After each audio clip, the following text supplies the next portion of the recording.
I am going to be extra out of pocket tonight. Glad to hear it. Yeah. Welcome to the show, everybody.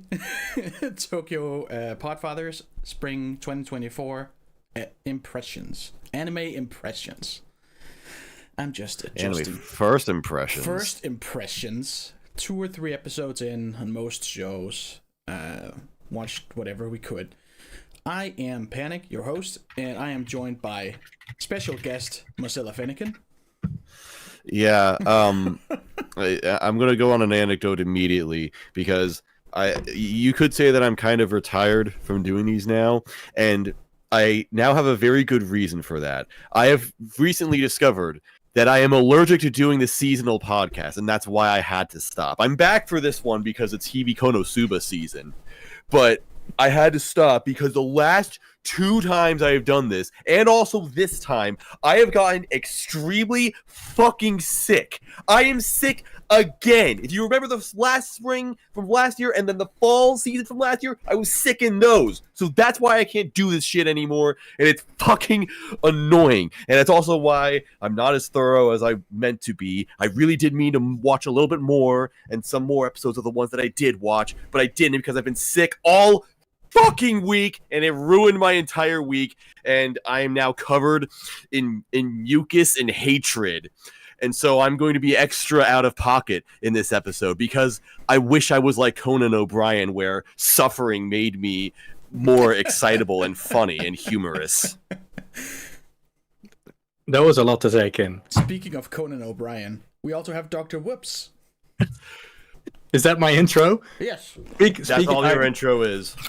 I mean, I'll show a little more enthusiasm. Give it up for the newest member of Tokyo Podfathers, Dr. Who-Up! I climbed my way from supporting character, part of the main cast now. I found out about 2 hours ago or something. Yeah. So it's all very fresh. We now have... We decided this like 8 months ago, and I just never... I just never got the memo. Yeah, right. Until today. We now officially have more members than Slipknot. Does that mean I'm out if we start a band? That means 2 of us have to die, and then the one will be fired. More have to be fired. And one has to sue the rest for royalties. I'd like that position, please. I think I'd rather be the sewer than the sewer. Cav is the guy with the spike head in the back who's just been like the most steady going member forever, but never talks to anybody. He's never there. In the spirit of Slipknot, in the same way how every new Slipknot album, Corey Taylor will be like, it's the heaviest material we've ever done. There's a hair in my mouth. I'm trying to pull it out while I'm talking. That's right. So yeah, in that spirit, this is going to be the most chaotic and fun episode of Tokyo Podfathers ever. This will be the heaviest episode. The heaviest episode. I don't know what that even means. Does that mean we're going to get into some really deep shit, or deep shit? Deep shit or deep shit? I'm going to stir up so much controversy. Maybe. I can make a controversial statement right off the bat. I put Hibike Euphonium on here with the intention of watching it today. I didn't get around to it. Oof. I assume you mean watching the 3rd season, not just watching the entire show. The entire show. No, I just recently watched the movie and the OVA. I hadn't really I wasn't really interested in the movie because I kind of figured the show was just like done with season 2. I never expected it to come back, and then. I mean, it's fair. Suddenly there's a 3rd season, and then I kind of wanted to watch the movie, and it was good. I mean, I kind of stumbled into the movie similarly as well, where I found out it had aired, or at least it was available like 6 months after everyone else watched it, because I just wasn't even paying attention to anything Hibike coming out. I also kind of thought it was just a recap or something. I didn't know it was like a direct continuation. But we're here now with season 3. Which is really exciting. Season 3 is here. Last year in high school. Yeah, this is going to be the final year. I don't know why you thought it wasn't going to continue. Kumiko never graduated. I don't know. Of course, they could continue it. More importantly, they still haven't won a goddamn competition yet. sorry if that's spoilers for the past seasons. Yeah, I'm shocked. The consistent just them losing all the time. Yeah, this band fucking sucks. I mean, everyone that was actually just bad. I mean, everyone that was stirring shit in the first 2 seasons is kind of gone now. So that should be their limiting factor gone. But now there's the first year with the short hair, whatever her name is, the little shit. Oh yeah, the little fucker. The little fucker. That's the first controversy we're causing by calling Kanade a little fucker. She's a second year now. She's a second year now, but yeah, she is a little fucker. But she's like the best little fucker. She's a good one. She's a good little fucker. I love how I have no idea what either of you are talking about. So in the second year movie, there's like a new character that comes in, and she's just basically the most patronizing little shit. She's very imaginable and very patronizing. Yeah. But like in the best way, because I mean, usually when shows like this introduce a shit to her, it just kind of distracts and diverts from everything else going on. And I wouldn't say that's not what she does, but she just, I don't know, she does it in a really likable way, in a weird way. She's just a little shit. I don't know how else to put it. She's just a little fucker. Yeah. Full disclosure, I meant to watch season 3, and the reason why I haven't is because I specifically wanted to go back and rewatch all of the series up to that point. Because I especially don't remember what happened in the third movie, because that was literally like 2 days before the KyoAni fire happened. Oh yeah. So it's like I can't remember anything about the movie at this point. That event just completely took over in my mind. So yeah, and also I kind of wanted to give Liz the Bluebird a second chance because I don't like that movie and people want to beat me up. Nah, I agree. I found it very boring. That's our second controversy of. Yeah, that is actually cancelable offense. People, I like Liz. I don't think it's the like mind-blowing masterpiece that everyone makes it out to be, but I do think it's pretty excellent. But I can sort of see not being into the narrative of the two characters that much. Yeah. So anyway, season 3. Season 3. So Moz, what are your thoughts? He hasn't seen it. Neither of you. And neither have I. It's the great discussion. This season. We're so this good is at why this. This is why I got brought in, just to cover the Hibike, because everyone wants to hear. So what about do you think about it? I mean, so far it's kind of just been setting up Kumiko being the president, which is it feels like a natural development because she is has increasingly gotten a central role in the band through her connection with Asuka, who basically had all eyes on her, and now she sort of carried over that torch. Has she been for the role? Is that what you're saying? I mean, it does. Now that you mention it, sort of feel like Taki was just grooming her to become the president, right? Because he was like giving her special treatment and becoming best buddies. Fuck yeah. Groomiko. Groomiko. This is the new ship. Taki X Kumiko grooming. That'll be a hell of the third season if that's the direction it goes. Just everyone shipping either Kumiko and Reina, or getting angry that the show is shipping Kumiko and Shuichi. But in the end, it's the Kumiko X Taki ending where we end up. The ultimate chaos ending. Just make everyone angry except people that like chaos. No, I don't think that's where it's going. No, so it's just more her being president and having to deal with the first years who are absolute gremlins. They are just fucking stupid kids, I guess. Like in the second years, the first years in the movie were just stirring shit and causing drama, and the new first years are kind of just being goofy gremlins and just doing random shit, which is kind of a vibe, to be honest. But yeah, there hasn't been that much very specific narrative stuff going on. It's just been getting to know the new members of the base section, and then some stuff about Kumiko having to assist in picking a piece for the next competition and doing some president stuff. And that's kind of where it left off after episode 2, which I think is the most recent one we got. But I mean, in essence, it's just more Hibike, which is always good, in my opinion, at least. I don't know. I feel like talking about sequels in these podcasts just ends up kind of being just describing which narrative beats are being hit so far, and then saying it's just more of the show. Yeah. Do you like Hibike? If you do, then good. You'll like this one. If Here you we go. don't, There's then more. you're homophobic. That's right. You're groom-phobic. Groomphobic. That's right.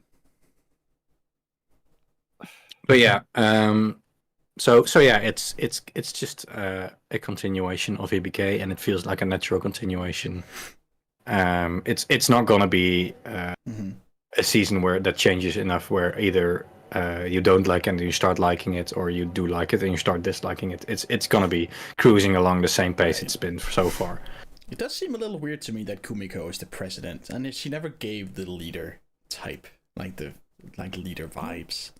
True, but neither did Haruka in season 1. She also kind of got shoved in there with a very similar vibe. It seems like a thing you're like chosen to do. Just I mean, like kind in of. Walking Dead. Rick never wanted to be the Rictator. He got chosen. I feel like you made a really old joke. I mean, if you look at I guess that show is ancient now. it is. But if you look at Kumiko's position in the band in the first 2 years, it sort of makes sense. She was kind of involved in the whole Nozomi story, and she was also very close to Asuka. So it feels like a somewhat natural progression. It feels a little forced that her two partners in crime, the vice president and the leader of the band, are Shuichi and Reina, and no one else in the band apparently is any interested in a leadership position. It's all like the full main cast, but I mean, that's just how these things go, I guess. I guess I'm curious to see where it goes with Shuichi, because the movie seemed very like he's giving off very platonic boyfriend energy at this point. Okay. So do you think they are gay? But Shuichi and Kumiko? No, Kumiko and Reina. It's like that's everybody's favorite ship, but I've just never bought it. Really, I feel like the show's just kind of toying with the idea of Kumiko having a relationship with jangling the Yuri keys in front of the audience. Reina has always been aggressively bisexual, but she's never shown interest in that boy. She has what's the fucking teacher? Oh, the teacher. She's really into the teacher, like true. like psychotically into the teacher. Like have you seen Hibike Euphonium?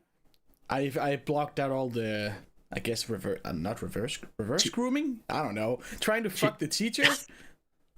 Yeah, she is. I kind of figured she'd given up. she finds out that Taki has a dead wife, and she's like, "Well, this sucks for me." That's essentially her entire attitude towards the situation. Why does that suck for her? He's single. Because he's grieving. Well, duh.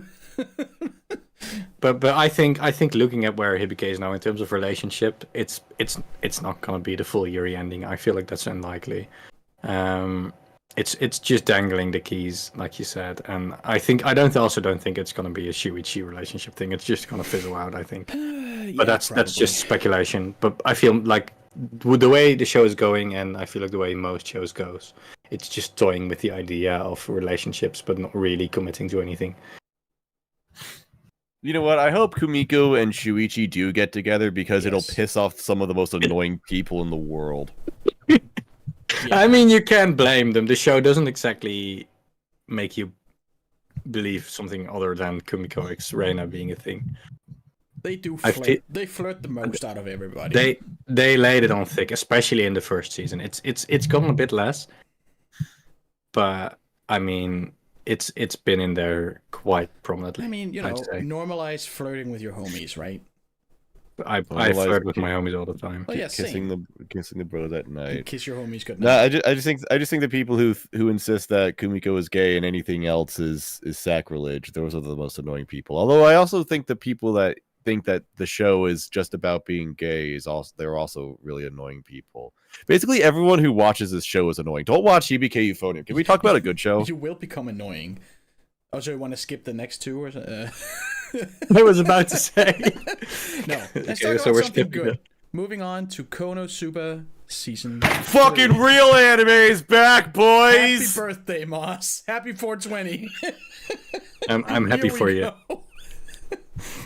It's been 7 fucking years. Has it been 7 years? Yep. Since the last Konosuba season. I guess happiness goes by fast. Those 7 years of no Konosuba. 2017 winter, I think, was season 2, right? I thought it was sooner. I guess it makes sense. Yeah. The movie was 2019 for what it's worth. The movie was 2019?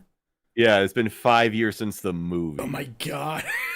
So that's how long it's actually been, which is still fucking insane. That's fucking crazy. Like, this series makes money hand over fist. Why not make more anime for people to buy? Because God hates me. The same reason, really not. Same reason I ask why they never made season 2 of Monster Musume. Yeah. It's almost 10 years old. Maybe you're the problem. Maybe you're the cursed fan. Any fan base you're in, you just never get what you actually. Well, no, because I also like Konosuba. Yeah. But do you love it, though? I mean, I just got mine. I got Frieren and Dungemeshi at the same time. Yeah, but you'll never get season 2s of them. Fuck. I'm sorry, everybody. Everyone else. Sorry, Sinris. You should start backing different shows that you dislike. I should just start to liking. Prevent. Yeah, I know. I should start liking bad things. Like, I mean, Konosuba's a start. The joke is I like a lot of bad things. Anyway. Yeah. And there was also the Megumin spinoff last year, but that sucked. I forgot about that. So let's pretend that never happened. I'm gonna be controversial here. You like that better than?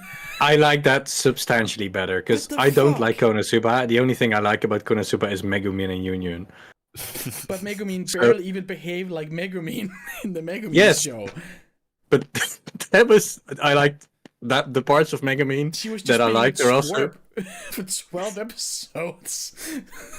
I mean, I dropped it about halfway through because I kind of got tired of it. But I quite enjoyed it more than I do normal Konosuba because it's just not my sense of humor, and I feel like the Megumin spin-off had slightly different humor, slightly less of the Kazuma stuff. Konosuba is aggressively crass. I mean, I don't even mind crass. It's just I don't know. The type of crass doesn't speak to me. But like I get it, but I don't personally get it. But I won't make this whole segment about me explaining why I don't like Konosuba. I want to say I wanted to say I respect it, but I also couldn't really get that out of my lips. I get it. That's what I'll leave it at. It's not for me. It's not for me. I do get it. It's just not for me. But season 3, where's season 3 going? I've read the book, so I know, but I won't say. The gang gets visited by the princess. Is basically what's happened so far.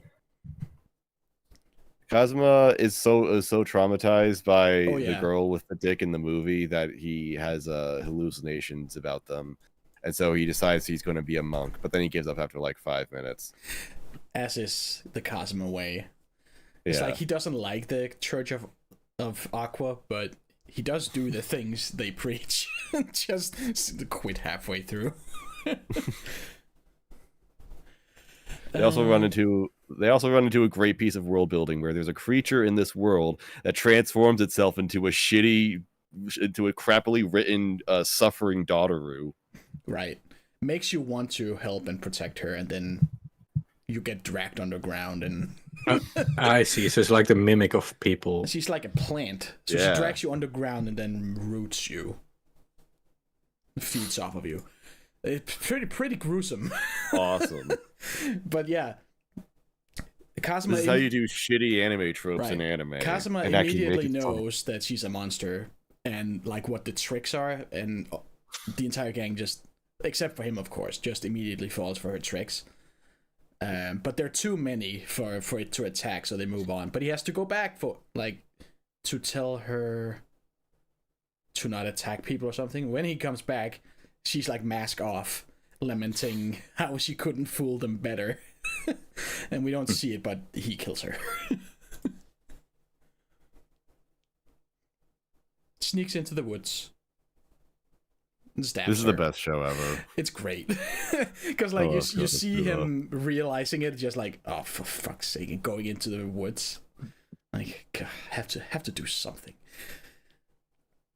Also invented the lighter, which has me questioning how did, because like a lighter, sure, like the mechanics of a lighter is pretty simple, but you still gotta have like liquid gas in there. How did they do that? Did Kazuma invent a lighter? Yeah, because like his whole thing is to invent modern day. I mean, yeah, which is also kind of weird because I know how to use a lighter, but if I were transported to a fantasy world, I wouldn't fucking know how to replicate a lighter. Condense like lighter fluid. Yeah, exactly. And store like it. This guy's fucking a genius. Yeah. If we think about it, like he just uses a lighter once or twice, gets transported to another world, and then like 2 years in, just makes a lighter. Yeah, he makes a kotatsu. He makes all kinds of like modern day convenience items, but the lighter is like. I mean, that's the show. That's the show I'd be more down for. Just seeing a guy invent shit that already exists, but in a world where it doesn't exist. Oh, hey, I have a show for you. It's called Isekai Smartphone. I don't think he invents anything, right? He just uses his smartphone. He does. He recreates the bicycle. I mean, as a Dutch person, that's quite attractive. I'd have to say. Mm-hmm. That also this also happens in Eminence and Shadow, the worst anime of all time, because it just ripped off of Konosuba. Interesting. Right. I always say that Konosuba is the original isekai about having a mundane life in another world, like, and where everything's fun and everybody just has a great life. Konosuba did this first. It literally invented it's that one tweet of people on Twitter invent a guy and so that they can argue with it. That's what Konosuba did to the entire isekai genre. It just made up a genre of shows that didn't exist, but then somehow it did exist later on. Like, every light novel hack writer on the planet watched Konosuba is like, all right, what if I actually make that though? And it spoiled the entire genre in two ways. First, by being turned into an anime so early in the isekai trend and being a parody of the already existing isekai stories written. So now everybody knows the tropes because we all saw the satire version of it. And then also it inspired everybody to do what it did exactly. The same jokes, same premises. Yeah, it does feel like every season there's at least 2 or 3 shows that try to be Konosuba, but sort of don't really understand why Konosuba works. Yeah. Sounds like you don't know why it works. Pisses me off. I know how it works. I just also know that I don't really like it. Right. But like I said, I get it, and I appreciate it from a distance. I'll put it like that. You're such a hater. Damn. I'm such a hater. Yeah. Damn. Let's move on. No. You're fired. You're not on the podcast anymore. I'm gone.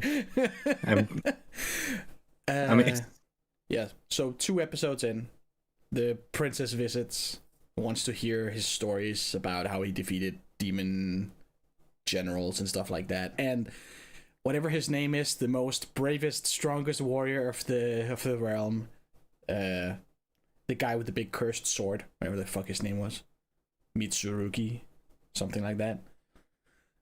And bottom line is, no one believes him. He's such a bad fighter, and he can't prove anything. It's just, I kind of think you're just lying. And every time I hear people talk about Konosuba, I'm like, this sounds like it sounds good, but then I watch it and I'm just find myself. I want to like it. I really do. And of course, the irony is he's not lying. He actually did. Take out 3 demon king generals and the best some motherfucker in hand-to-hand combat. But he did it by cheating. It's always by cheating and dying. I mean, it's also kind of like the fun of the show, right? He just stumbles into success, but then also is never able to reap the rewards of his own success. Yes. Like, there's a promised reward coming for helping the Crimson Demon Village in the movie. and I don't remember what it is in the book, but I have a feeling that he's probably not gonna get a whole lot. He's gonna lose it somehow.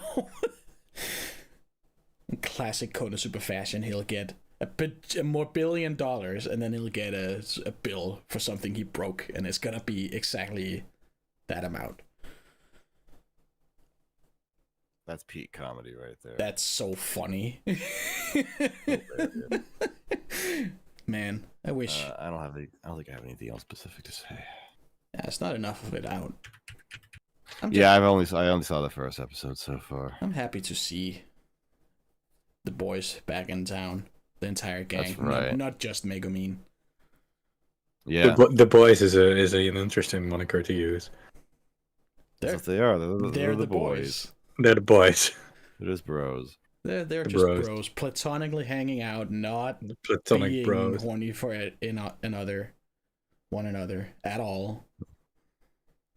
Speaking of being horny for one another, All right. move on to Spice and Wolf. Spice Y Wolf. What? That's Spanish for and. I see. It's also Spicy Wolf. Spicy Wolf. How successful would the show be if it was called Spicy Wolf? It is in Spain. I mean, it's not inaccurate if you want to describe Holo. She spends the entire first 2 episodes nude. That's pretty I have- spicy. Not seen Spice and Wolf ever because Me neither. there was a time where I was in this community, and because my online handle is based off of a strangely designed fire type fox Pokemon, people thought I was a furry. So I have decided to not watch Spice and Wolf just to prove a point that I am not a furry. This is news to me. I mean, most of Holo is skin, so Yeah, she's not like she's an anthro, but she's not like a furry. You have a very narrow definition of furry. I guess I do. I think most proper furries would think your definition is too loose. What if people start thinking that you are so furry that you are not even willing to engage with a half-human? If you show looking- any like actual human features, that's not proper. furry. You're ruling Spice and Wolf out because it's not furry enough. Yeah, she doesn't have paws. She doesn't have a snout. She just has feet. She just got hands and feet. And Animals don't human have feet. boobs. She doesn't even have however many nipples a fox has. Human Or boobs, as wolf. opposed to non-human boobs. I love human boobs. Wolf boobs. That's gonna be my next username if I ever get tired of Dr. Who. Wolf- I'm gonna be Wolf Boobs. Wolf boobs. So from what I understand, this is a full-on restart of the series, I and think not so, yeah. like a season, not Yes. a season 3. No, it's essentially just a reboot, and honestly, it feels almost like it's just a visual upgrade. Because I mean, it's been a while since I watched Spice and Wolf, but if you told me that I was watching the old series, but then I might have believed you if it wasn't for the visual upgrade. Because I cannot really tell the difference just based on memory. I never saw the original either, but that's just me being a contrarian asshole. It's like, oh, everybody loves this character. I don't want to watch it. There's no reason not to. I just never got around to it, and I felt off-put by, I guess, like the reverence with which the character was treated, and like this seems like some elitist bullshit. So did you watch the reboot, or I watched am the I first alone episode here? of the reboot. Right. And it's It- okay. I'm not in love with it. Spice and Wolf's just essentially you need to be down with Holo and just chilling with her as a character, and then that's kind of the main appeal of the show. It's just you're kind of just cruising along with these characters. As far as isekai go, it's kind of... It's not isekai, but Yeah, it is. Yeah. Just ask, who was it, IGN? okay, I see. It's a native isekai. We were going by IGN definitions here. Every I didn't- fantasy show is an isekai if there's magic I didn't in get it. that memo. Lord of No, the but yeah, Rings is an honestly, isekai. I think it must be about like 10 years since I watched the original, so I cannot with any guarantee say that they are that similar. But to me, I feel like I cannot really distinguish any major difference aside from just a visual upgrade. It feels more like like a visual reboot, and in terms of narrative beats and in terms of design, I think it's also the same voice actors. It all just feels very, very similar, to the point where I can just point at a scene and feel like it looks 95% the same as it does in the original series. The designs, the environments, everything basically. Sorry. It just feels like a sort of a like, I don't know how to say it, like a patch on the original series, just sort of making it look a little neater and then just rehashing. Spice and Wolf 0.5. Right, yeah, like 1.5 or something. Right. Like just an update on the original series, just to sort of bring it up to date, but not really do anything new with it. That's essentially the essence of the reboot. All I know about Hollow is that she is always the bridesmaid, never the bride of the Best Girl contest. Do you think this will be enough for her to finally win? Hasn't she won by now? I mean, I haven't kept track since like number 3, and I think her popularity has fallen off. I mean, her popularity has fallen off over the past few years, as far as I'm aware. So maybe this is enough to sort of push her back into relevancy. I think the second, because the character isn't new, it won't be banned by recency bias rules, I guess. Right. I think also the reboot is doing pretty well in terms of popularity and acclaim. So it might actually do some work in terms of pushing Hollow back into popularity. She is a pretty likable character. She's sassy. She's pretty sassy. I can appreciate a sassy wolf creature. Put that on a t-shirt. A sassy wolf. Sassy wolf creature. And wolf boots. Put that on the back of it.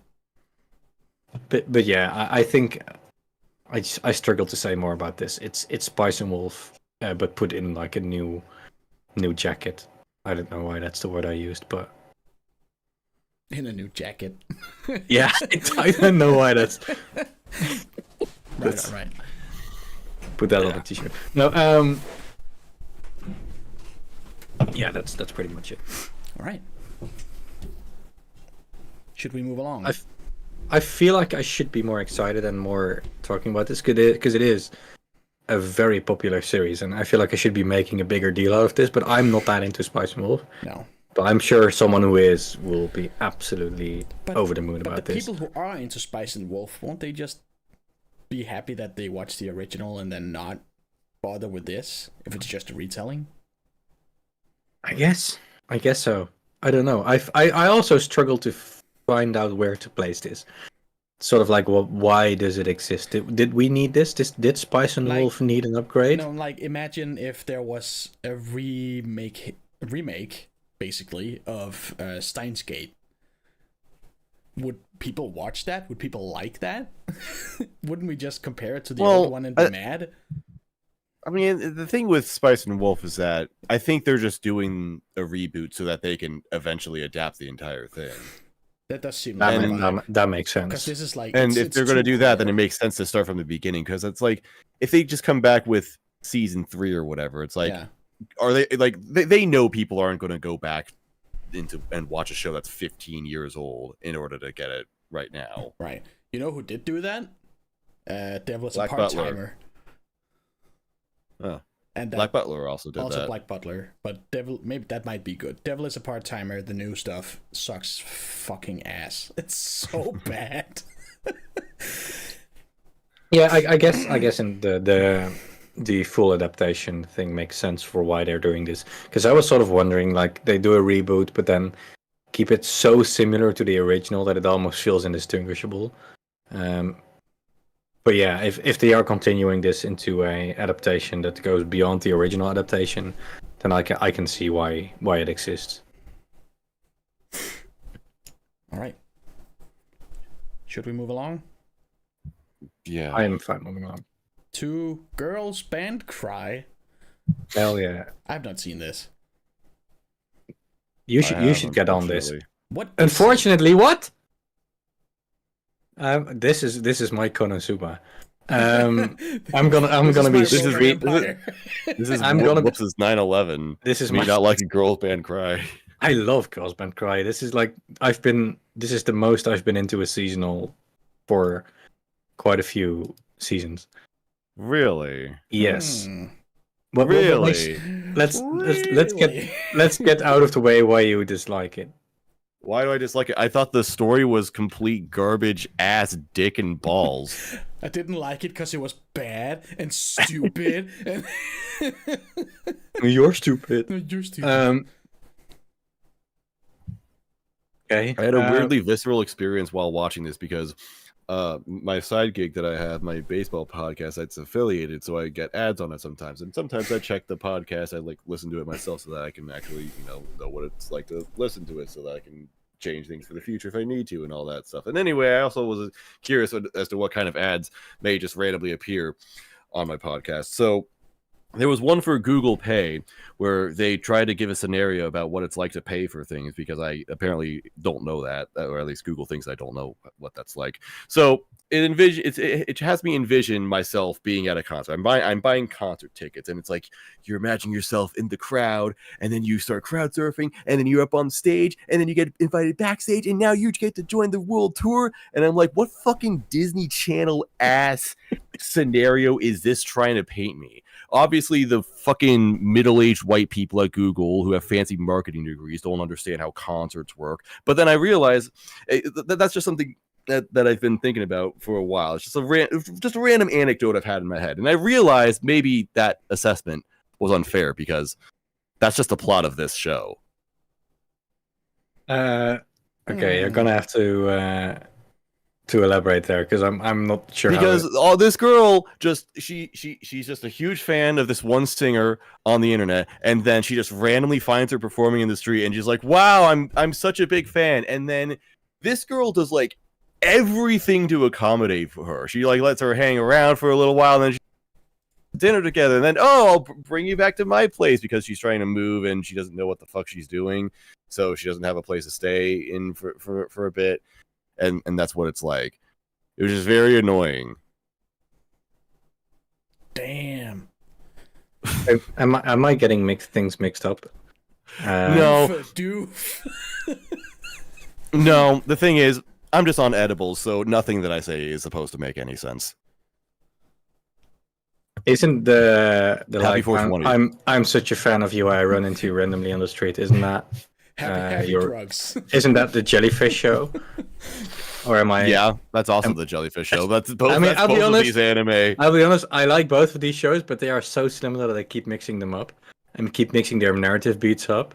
Maybe Whoops doesn't actually like Girls Band. No, because I like both, but I'm definitely thinking of this show. I just forgot about the narrative beat of her being a fan of the other girl. I'd have to check if that's even true, but because I thought that was a narrative beat in the jellyfish show, where they're like, "Oh, I'm such a fan of you, and I just happened to run into you." But anyway, that aside, I don't care that much about the narrative setup. I'll be honest.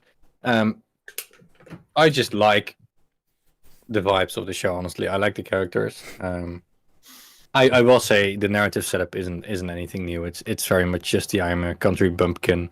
I'm going to the city and I'm getting into contact with these cool band people and I'm gonna join them because I can sing. That's essentially the show so far. So that's not exactly going to be anything new.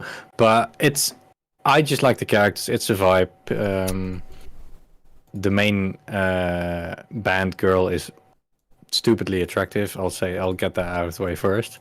Nice. But in terms of narrative, this is gonna sound like I have exactly one reason for liking this show, which is not true. What I like is just the main character. She's definitely kind of an angsty, anxious high school girl dropout who's kind of wallowing in her self-pity and her anger for being bullied and dropping out. And I feel like most shows would kind of make a big deal out of that. But the show sort of hasn't, this is going to sound pretentious, but it's some emotional maturity to it where the other older girls just like, well, that sucks for you, but you can't be wallowing in your own self-pity. Just get over it, express it in your music, and just hang out with me and we'll figure that shit out. Sucks to suck. And sucks to suck.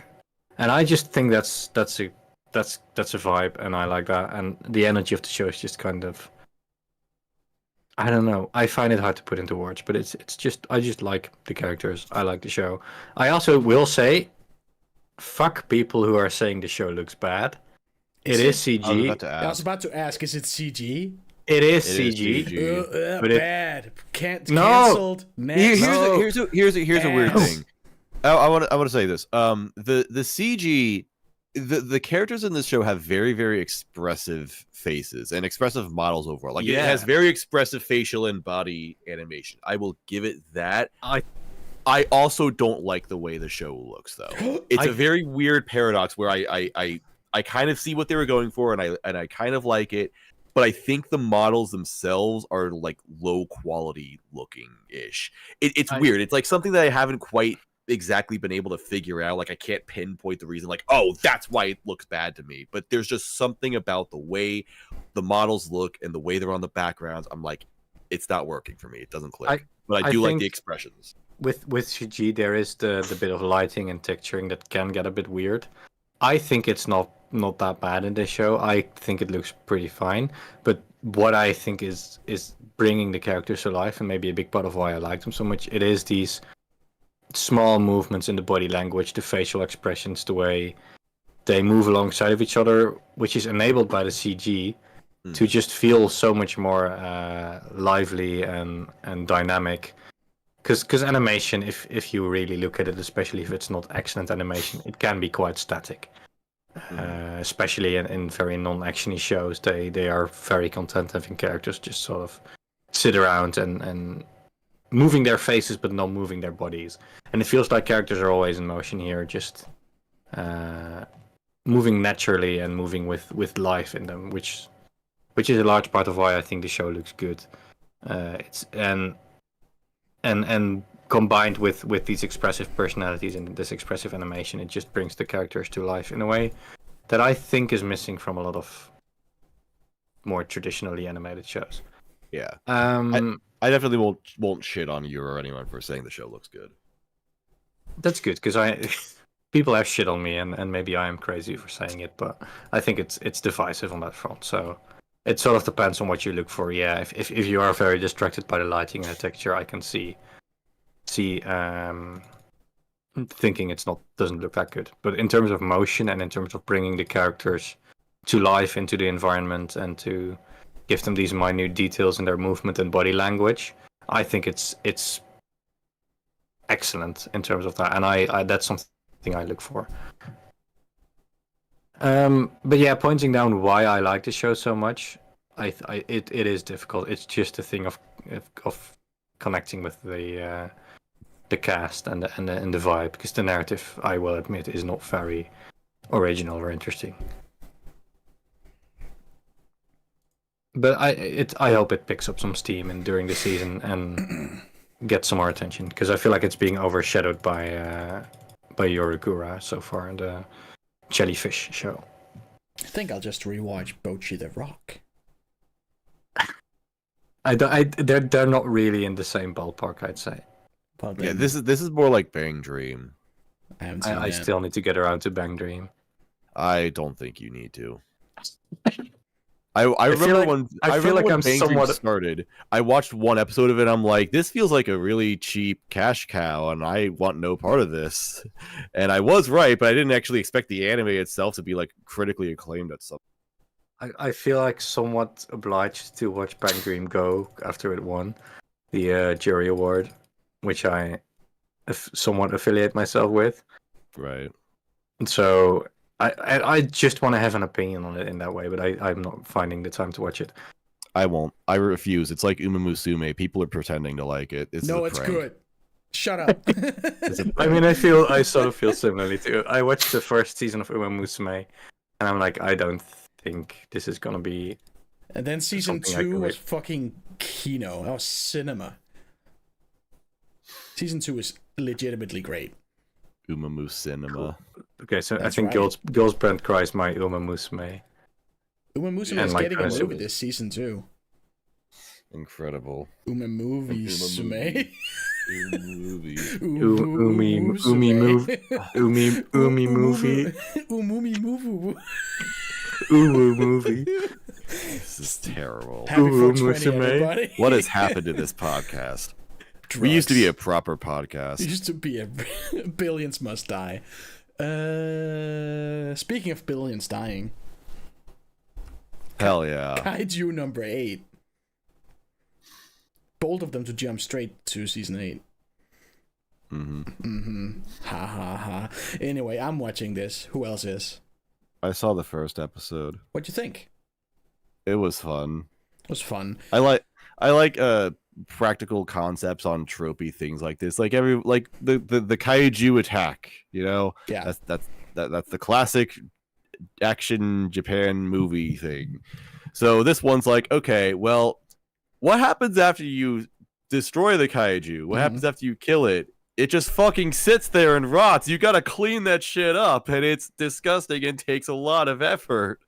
So I think that's a really cool concept. Yes. But what seems to be happening is that the main character will end up turning into a kaiju, and then he'll battle other kaijus as a little kaiju himself. So, in other words, it seems to be just Attack on Titan. Well, people call him a kaiju, right? but he's not actually big. A kaiju is specifically a big monster, I think. A big boy. Yeah. But he's just like, well, not normal human size, but slightly bigger. He is a pretty big guy himself, but he becomes a little bit bigger. Not like... I will say, like, I love Attack on Titan. I think it was a great series. But there's also, to this day, a small part of me that wishes the show was just them fighting the Titans without the specific Titan power-ups that certain characters got. Yeah. Like, just the idea of the show just being, oh, we gotta fight these giants using these fucking wires and knives. Like, that was so cool in the beginning, and then they just turn into Titans. It's like, okay, that's kind of a cheat. Yes. And that kind of, and I'm not feeling the same way about this one, where it's like, I just wanted to watch people fight kaijus. I didn't want to see other people turn into kaijus. Like the strongest character in this show or whatever, the captain of the kaiju killer fucker corporation. Yep.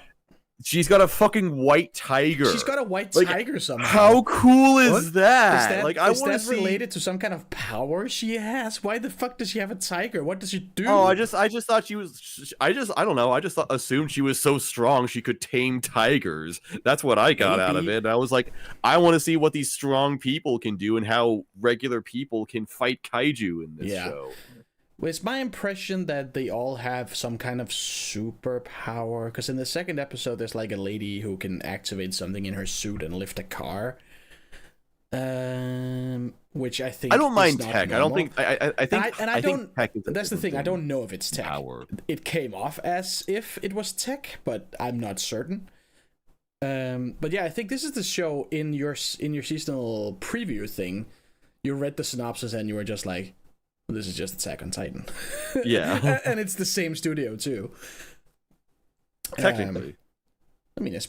So is it about fighting the Titans or is it about cleaning the kaiju? At first, it's about cleaning them. So this guy, the main character, Kafka, because that's a subtle reference to a guy who transforms into a monster, he works for this cleanup company.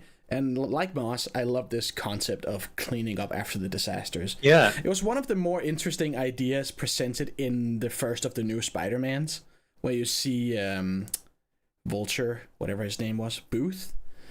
In the beginning of the movie, he works for a company that cleans up after the Avengers fights in New York.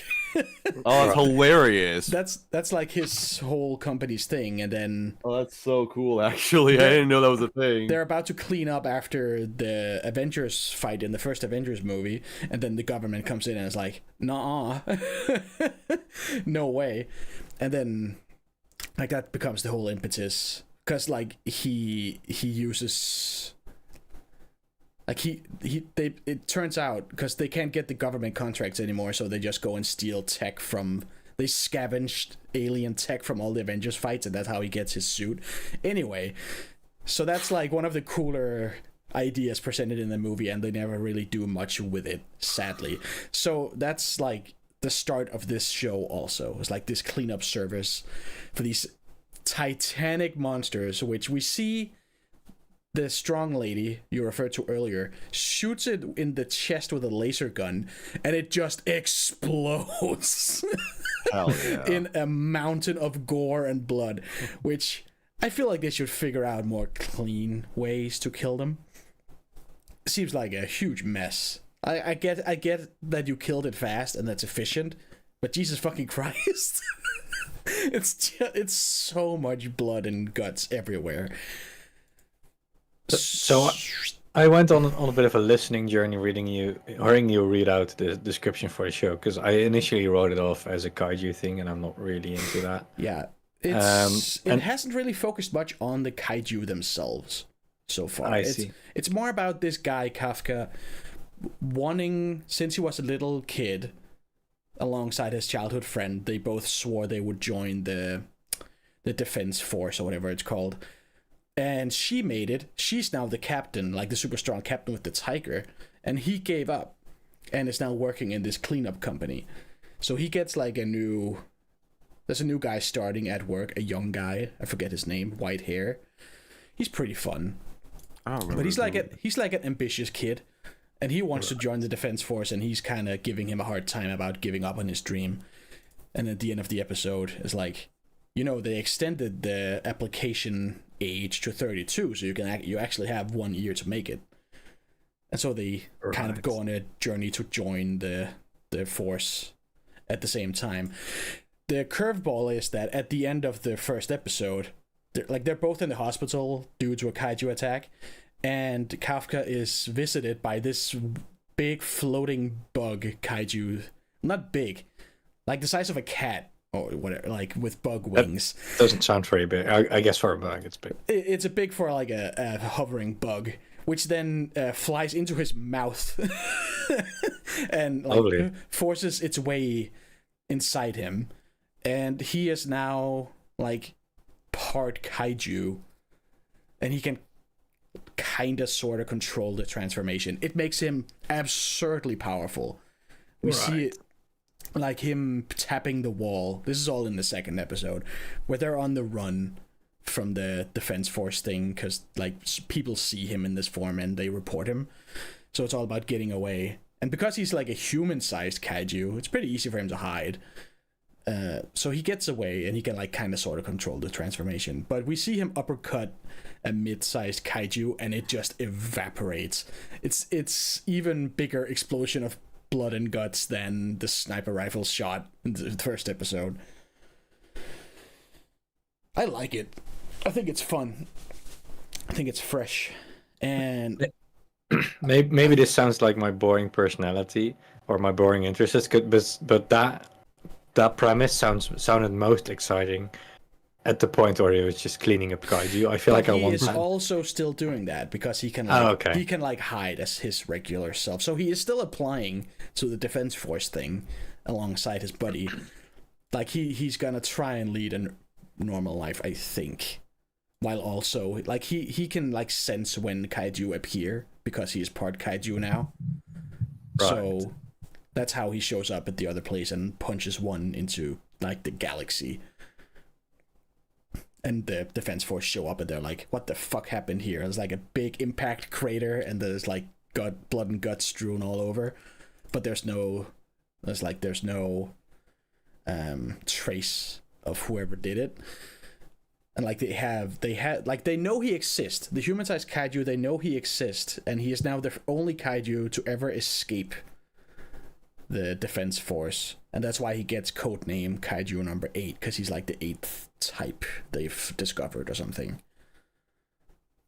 It kind of sounds like I mean, this is maybe quite a broad association, but Planetes, or however you pronounce that show, which is also about the guy cleaning space trash but working to become an astronaut.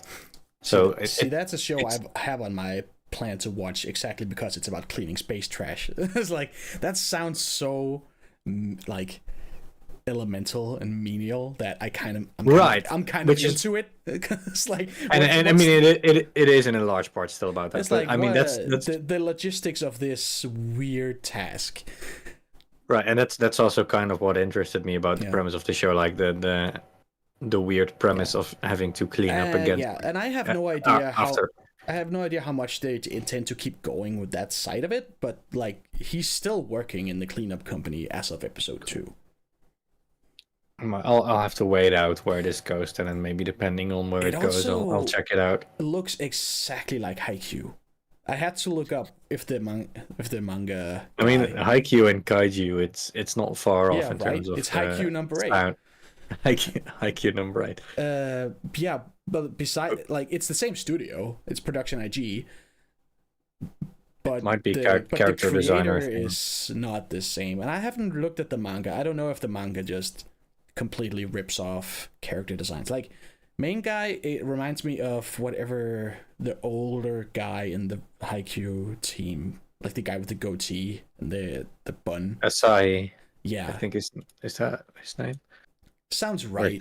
Is that a beer brand? Is it both? Yeah, Asahi. That's right. Yeah. Okay, it is both. Because of the beer brand. That's how you remember. He's my favorite. I like him. Yeah, he reminds me of him design wise, and like his buddy with the white hair. His face and eyes remind me of. I can't remember anybody's name. Oh my god, the setter. What's his name? Black hair, second main character. Kazuya, no, is that his name? I'm not great at names either. Main character's buddy, who's like a bit of an asshole. I know what you mean. Yeah, we need Shaw for this. Him, but with white hair. Yeah. Okay. Cool. Overall, the show the show looks great. Yeah, I might check this out if I find the time. It's sort of on the fence for me. I find it enjoyable. I don't know if it's gonna go anywhere like deeper with it. It's probably not gonna go like the Attack on Titan route of having an entire season about like government corruption, like go full political intrigue. But yeah, I'm excited to see where it goes. I like this a lot. Speaking of going places, trains. Next show. Oh yeah. Shumatsu Train something.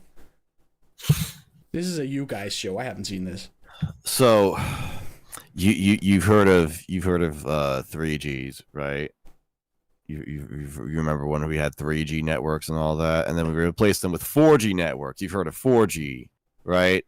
All right. Yes. Well, we don't have 4G anymore because now we have 5G. You've heard of 5G, right? Shout out. Okay. Well, instead they have 6G in this place, except it's not mentioned whatsoever, and it doesn't matter. It's not important because that's going to be obsolete as well, because the people in this anime, they've done it. They have figured out how to unlock 7G. No. Hell yeah. Holy shit. And they're gonna press the button that makes the G's activate, and it's gonna go live, and it's gonna change the world forever, and all the technology, things will never be the same. That's right. It's the 7G network, and it's going live, and they kidnap this one girl so that she can press the button for them. And then when she does, she realizes that this entire group has realized they have made a grave mistake. The world was not built to handle this many Gs. The Gs are just too powerful. They distort all of space and time and create all kinds of weird shit all across the globe. The power of 7G. It is beyond our understanding. This does sound like something Hideo Kojima would recommend. It is. I mean, it is wild, but it works. I mean, and it's pretty much Hideo Kojima, right? So is that actually what it's about? Yes. Unironically, everything I just said is completely true. You thought I was just like joking or making stuff up for exaggerated effect. No, that is what the show is. So 7G got put into place and the world went under. Yeah, and they build a big button, and they just get a random girl from a random town to press the button, and she presses the button, and then just people start turning into animals and growing mushrooms out of their head, and all the planets realign, and shit just goes absolutely fucking ape. And that's the start of the show, and then it just follows 4 girls trying to navigate this world with a train. All right. And it's got a really strange premise and a really strange sense of humor it uses to explore this premise, but it just kind of works. It's a strange vibe. It's like Kino's Journey, but everyone's lost their fucking mind. And I mean everyone working on it. This show has a lot of things that I have seen in other shows, but only seen one time before. Like this is the second anime that I can think of in existence where in the first episode the main character punches a bear in the face. I've only seen that one time before, but it happened in this show. And one of the most defining characteristics of this anime is that because this show is so galaxy-brained, there's a lot of dialogue in it. So how do they fit all of the dialogue in? They never shut up. they speed it up just a little bit. All the characters talk just a little bit quickly, and every line of dialogue is so close together that they're practically overlapping. You know how in a normal conversation someone will say something, and then there's like a gap in between things that get said? Well, imagine an entire show where there are no gaps in between any lines of dialogue or any breaks in conversations. I would hate that. It's the best thing ever. I've only seen that one time in my life. I saw that in Occultic 9, but it's back in this show, and I was impressed. Like I saw you tweet about that, and my first thought was back to when I was watching Monogatari for the first time, and I found myself after like 3 episodes being like, shut the fuck up. Jesus Christ, stop talking. Let it breathe for a second. Let me read what you're saying. I mean, the show is like a fever dream in many ways. Like if you just look at screen caps from the first episode, so basically they travel with a train again alongside all these towns, trying to get towards the big city and to find their friend that pressed the button. Push the button. The town where they grow up in, everyone above the age of, I don't know, 17 or something. It was 21 and 3 months exactly. 21 and 3 months. They turn into an animal. So from the first episode, you just get all these screenshots of stuff that just looks like shit posts of a hamster reading a newspaper, or like the main character getting home and there's just a red panda there wearing a apron telling her welcome home. And I don't know, it's so strange, but it works. Do the animals still speak human language? Yeah. Yes. Huh. Might not be so bad then. But yeah, and every location of the world, the 7 Gs have affected them differently. So they get a train going, they go to the next town over, and everybody has mushrooms growing out of their head. But not only do they have mushrooms growing out of their head, their behavior changes to that of mushrooms. Well, how do mushrooms behave? Well, it turns out that all mushrooms want to do is live in live under murky, cloudy skies, and then die within a year, because that's apparently the lifespan of a mushroom. Sounds pretty sick. It's awesome. The whole I'm spoiling the episode, by the way, sorry, but this is important.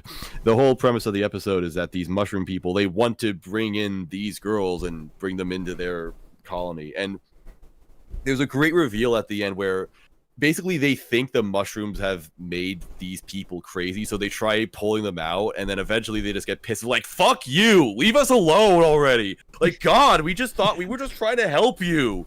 If you don't want to be mushrooms, we'll fucking leave you alone. We just don't want to have any hopes and aspirations anymore. Instead, we would just want to live.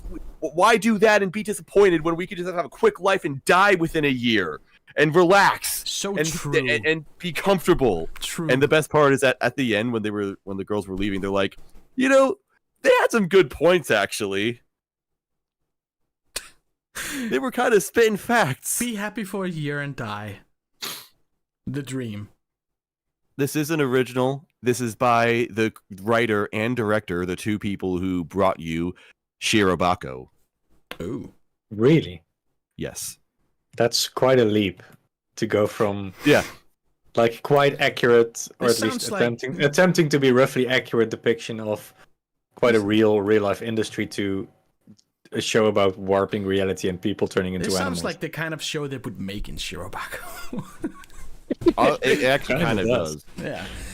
Where the different parts are so specific that it turns out to be a nightmare for the production staff.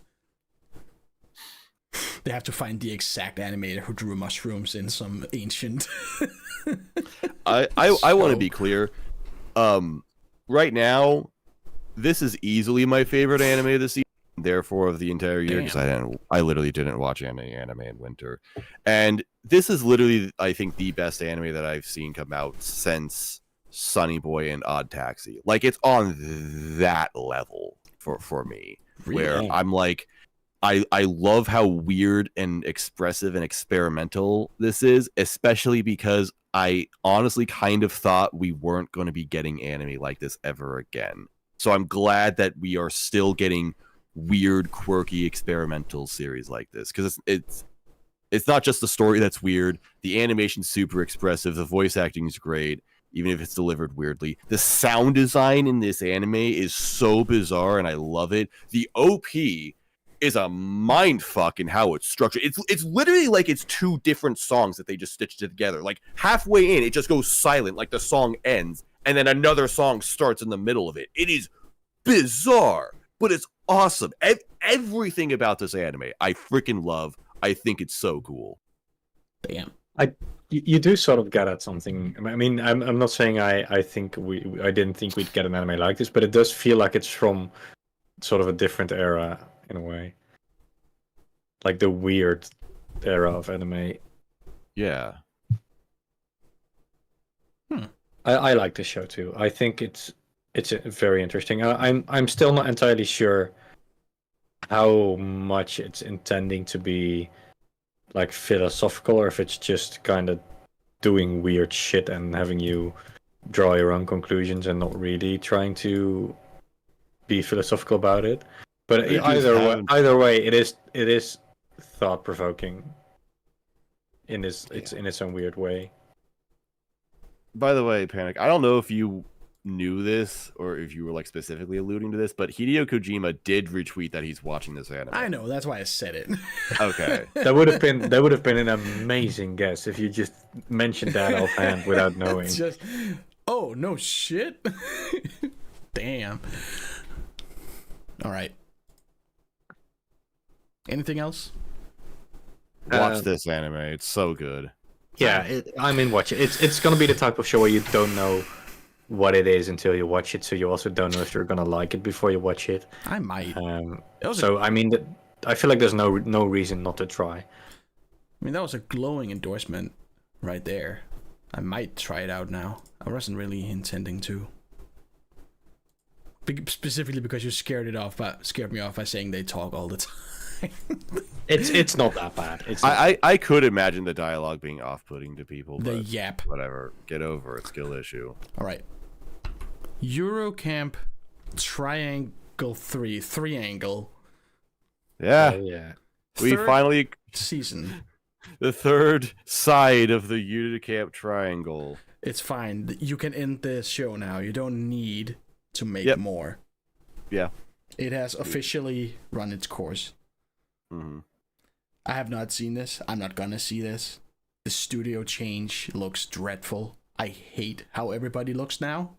Oh no. The character designs, I think, are relatively fine. No. I feel like if the show always looked like this, no one would really care. I don't think it's as big. I don't think it's that big of a difference. What is a big difference, and I noticed this immediately when I started watching, is that they changed the way they do background. And I even asked on Twitter, I'm like, has Eurocamp Triangle always had photographic backgrounds? Because I feel like that's in line with the show. I remember they but I don't remember it bothering me like it does in here. I remember them having like Google Maps watermarks on some roads at some point. Yeah, so people did get back to me and said, yes, they've always been photographic backgrounds. However, they were a lot more edited in the past so that it didn't feel so jarring. Whereas in this season, it often literally looks like they just took photographs and then drew an anime character on top of it with no post-editing done whatsoever beyond that. And it is a little bit annoying to watch. I can't say I've noticed that difference, but I also haven't been paying that much attention to the scenery yet, which is kind of weird for a show like Eurocamp. I guess I should be, but... Hey, it's Eurocamp Triangle. Eurocamp Triangle. Say the proper name. That's a final warning, mister. I'm still in my like testing phase as a new member, so I can still. I understand, but you're a real podfather now, so you better act like this, buddy. I'll try. So I'll just not say the name of the show to avoid forgetting to say triangle. Anyway, yeah, I think in terms of the character design, I agree with Moss. It is somewhat jarring that they do look different, but they don't look necessarily worse than the original designs. It's just slightly different. Just a different interpretation of the same design. And if they would look like this from the start, I don't think it would be a problem. I think some characters look better. I think Aina and Chiaki look better. Ayui looks pretty much the same. Nadeshiko and Rin look slightly worse. But it's not going to be make or break for me in terms of liking or not liking Eurocamp. I still love Eurocamp. Triangle. I kind of God damn it. Kind of fell out of love with it with the movie. Like that was Really? Yeah, that was so much longer. Like it had enough content for maybe 2 episodes, not a fucking movie. I can see that. I think the main appeal for Eurocamp is just sort of this weekly 20-minute moment of just sitting back and letting yourself be immersed. And for a movie that's almost 2 hours long, that's a bit of a leap to do that in that time span. I like Eurocamp's characters and vibe enough to be able to sit through the movie, but I think I also broke it up into smaller segments, admittedly. I think, like most people, I like Nadeshiko and Rin. Yeah, the other 3 are kind of... I would be fine if they started the season by saying they all died. That's a bit much, but they do feel like an appendage to the other 2, and just not really as in the essence of the show. I will say around the first season, I was like fully 10 out of 10 into Eurocamp, like having it define my year in terms of anime. I've come down on it a little bit just because. I don't think it's a show that needs 3 seasons. I like it having 3 seasons, but it's not going to bring anything that new in the 2nd or 3rd season. Yeah. And I'm less and less immersed by it as a result. Here's a movie idea: Rin and Nadeshiko go backpacking through Europe. There you go. That's a movie. Nadeshiko and Rin play GeoGuessr. Yes, featuring. What's his name? Rainbolt. It's just like the background. He's added it in like an almost real-looking person with a slight filter over it. Nice. I'll take it. Nice. Yeah. Nice. Nice. Yeah, I agree that Eurocamp Triangle. It's a fine series.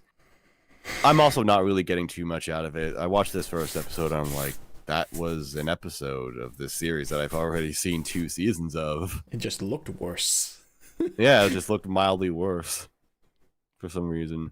I still like it a lot. If you'd forced me to skip the 3rd season, I would survive. Let me put it like that. I think it's by now it's just it exists, and I've had my excitement over it, and I still love Eurocamp, but it almost feels like it undercuts it a little by just having it go on a little longer than it should. That's right. Oh yeah, Salty brings up a good point. That this it's not in winter. Eurocamp Triangle was always a winter show, and for some reason it's in spring now. It has been. What the fuck? Spring is the new winter.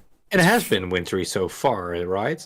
I remember them distinctly remember them wearing thick well no, I mean the past 2 seasons came out in winter season. Oh right, I thought you meant it set in spring. That would actually make the 3rd season a bit more interesting if it wasn't set in winter but set in like summer. They're going summer camping, but it's still just them cozying up at the fireplace. Well, yeah, you need to set the show during cold months so you can like be all cozy in a blanket. You can be cozy in summer. Coat. No, you can't. You're sweating. You're batting off 90 mosquitoes. degrees outside now. Sweaty camp. It sucks. I guess. There's nothing Euro about summer. I don't know. I feel like by the 3rd season, it does need something to change it up, whether that's a change of seasons or just something else. I'm with the 2 episodes, I was sort of maybe they should. Sort of lingering with the feeling that I'm rewatching episodes rather than getting something truly new, rather than the art style. They should join a research team and go to Antarctica. a camp further than the universe. That's right. Just like they get so used to being in the cold from camping that they are desensitized. We have Desensitized to to it. go colder. We have to go colder. But yeah, it's more Eurocamp, but I feel like unlike with Hibike, which has an ongoing narrative that still needs to be sort of still has places to go, it does sort of feel like this doesn't really have a place to go yet in terms of justifying its existence as a sequel. That sounds harsh considering I love Eurocamp, but I wish there's something a bit more new to this. I just fell out of love during the movie, and now I'm not really interested in tainting my memory of the first two seasons any further. I was very excited for this third season leading up, but now having watched the first 2 episodes, I'm sort of disappointed that it's just more of the same and that it has sort of been played out by now. Yeah. So, can we go back to Kaiju number 8 for a second? There's something I meant to say about that. I forgot. All right. Kaiju number 8 has the worst fucking opening of all time. That's all I wanted to say. We can move on. I have to remember that. I'll have to check it out later. It's the Youngblood opening. I love a bad OP. I don't remember their opening. Anyway. They just posted it today. It's Youngblood and Imagine Dragon. Oh shit! That's not me making a joke and making fun of a Japanese artist that sounds like no. Wait, they literally got Youngblood and Imagine Dragons. Wait, is it a Netflix show? Because I feel like Netflix shows tends to do this type of shit. Maybe. Oh my god! I have to find it again. Well, you know what has a great OP is Loser Ranger.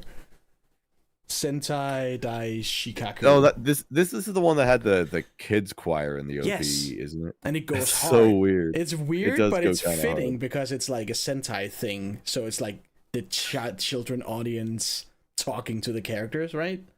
Okay, that makes sense. So yeah, it fits. You describe this show because you're more of a Sentai guy than me. Am I? I figured you were. I mean, I like the genre, but I wouldn't say I'm like. Well, you're more than it than me. I love Power Rangers, and this is just shitty Power Rangers. This is like evil Power Rangers, where somehow the Sentai group is upholding this weird like semi-fascist societal structure, where the fighters, the jobbers, as it were, are like this weird.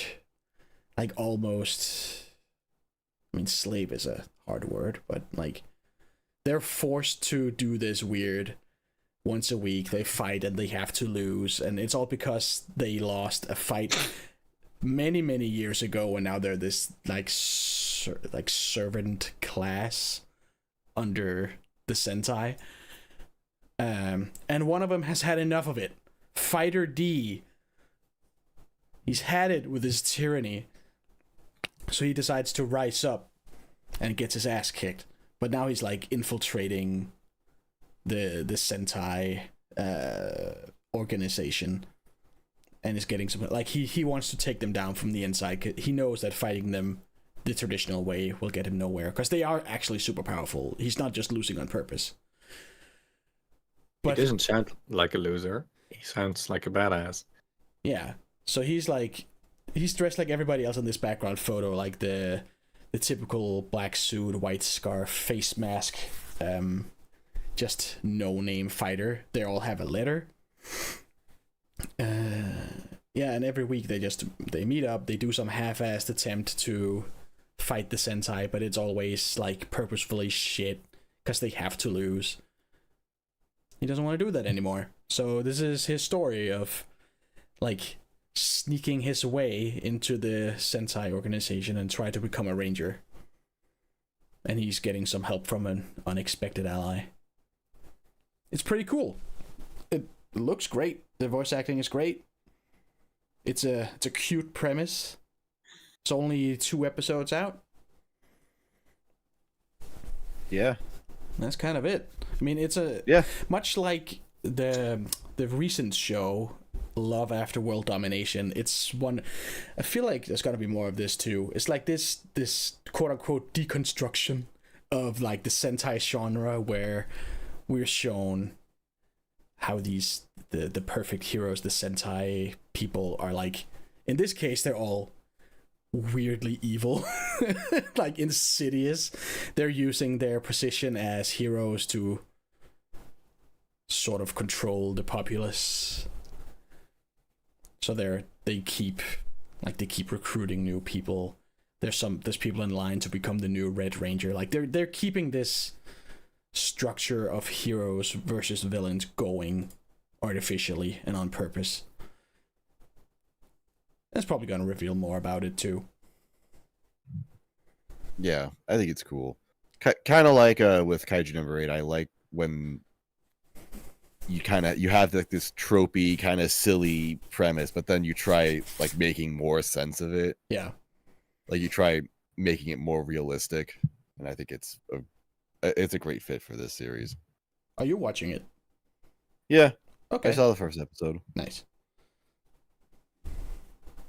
It is nice. It is nice. And you immediately love all these like no-name fighter guys. They're very endearing. Yeah. And of course, after this one guy rises up and he disappears from the group because he's now infiltrating the good guys, quote unquote. The heroes, the Rangers, make a visit to this underground society of bad guys to make an example of them and be like, all right, we're going to keep an eye on you. Don't step out of line. And they kind of take one of his friends and make a permanent example of him in the second one. And that's where you realize that they're kind of just straight up evil. They're just assholes. Yeah. They're not likable people.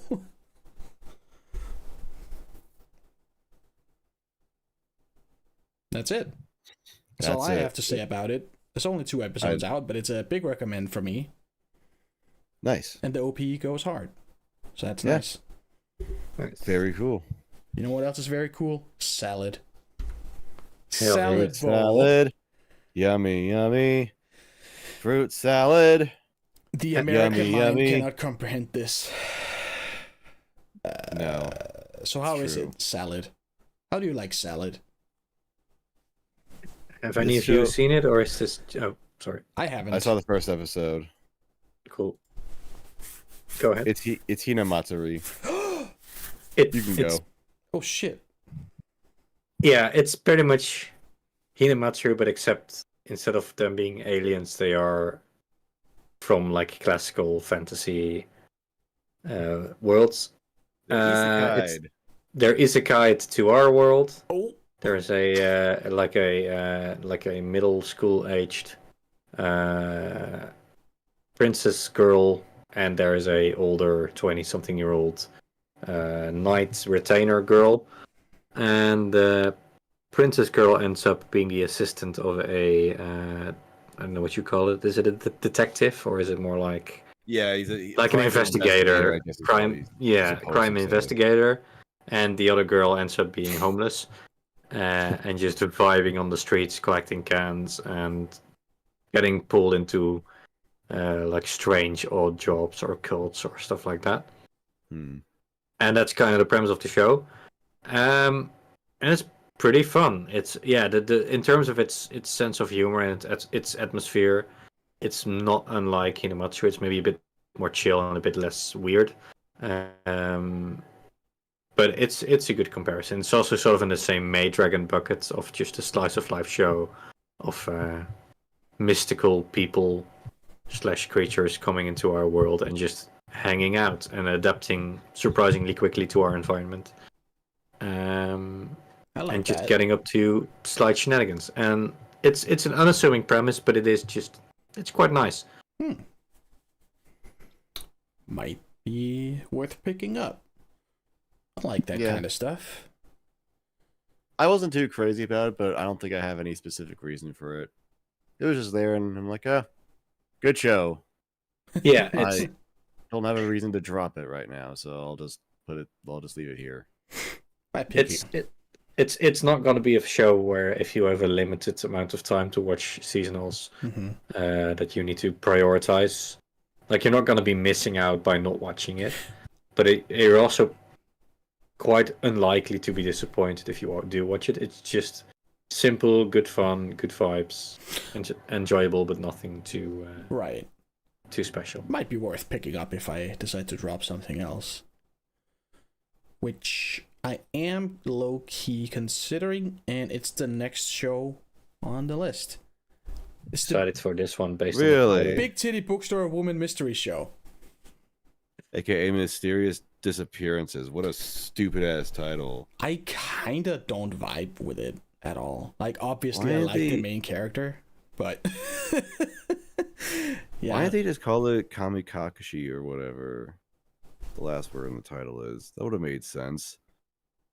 It worked for Kakashi Goto. Sure. Why are localized titles so stupid and bad? I don't know. They were busy drawing her tits bigger every scene. But Jesus fucking Christ, they're big. They take a lot of focus in the OP and in this show. a lot of screen time. You know, it's weird.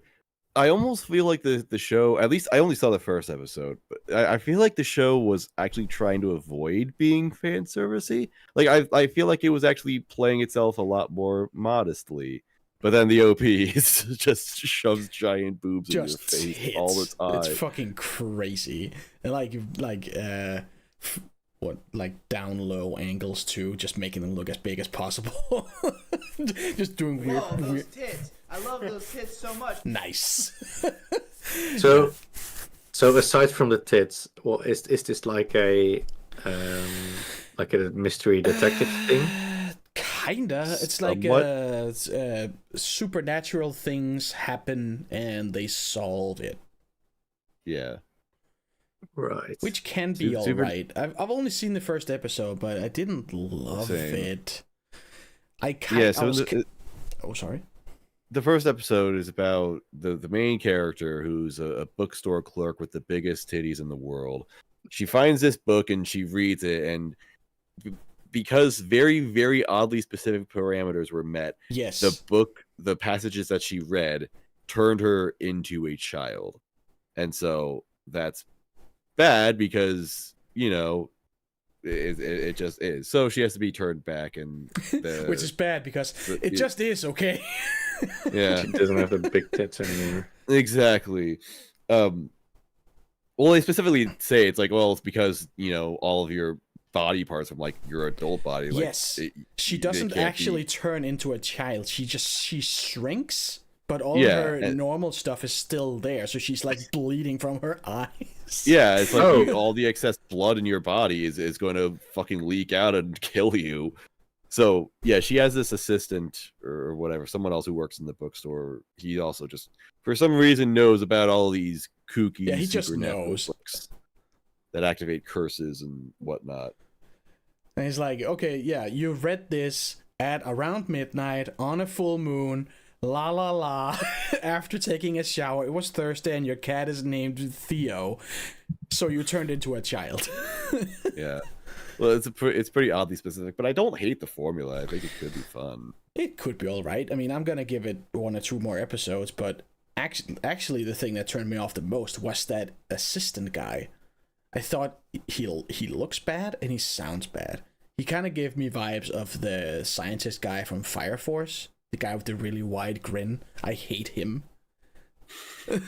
I like his design. His design and his way of talking and everything about him.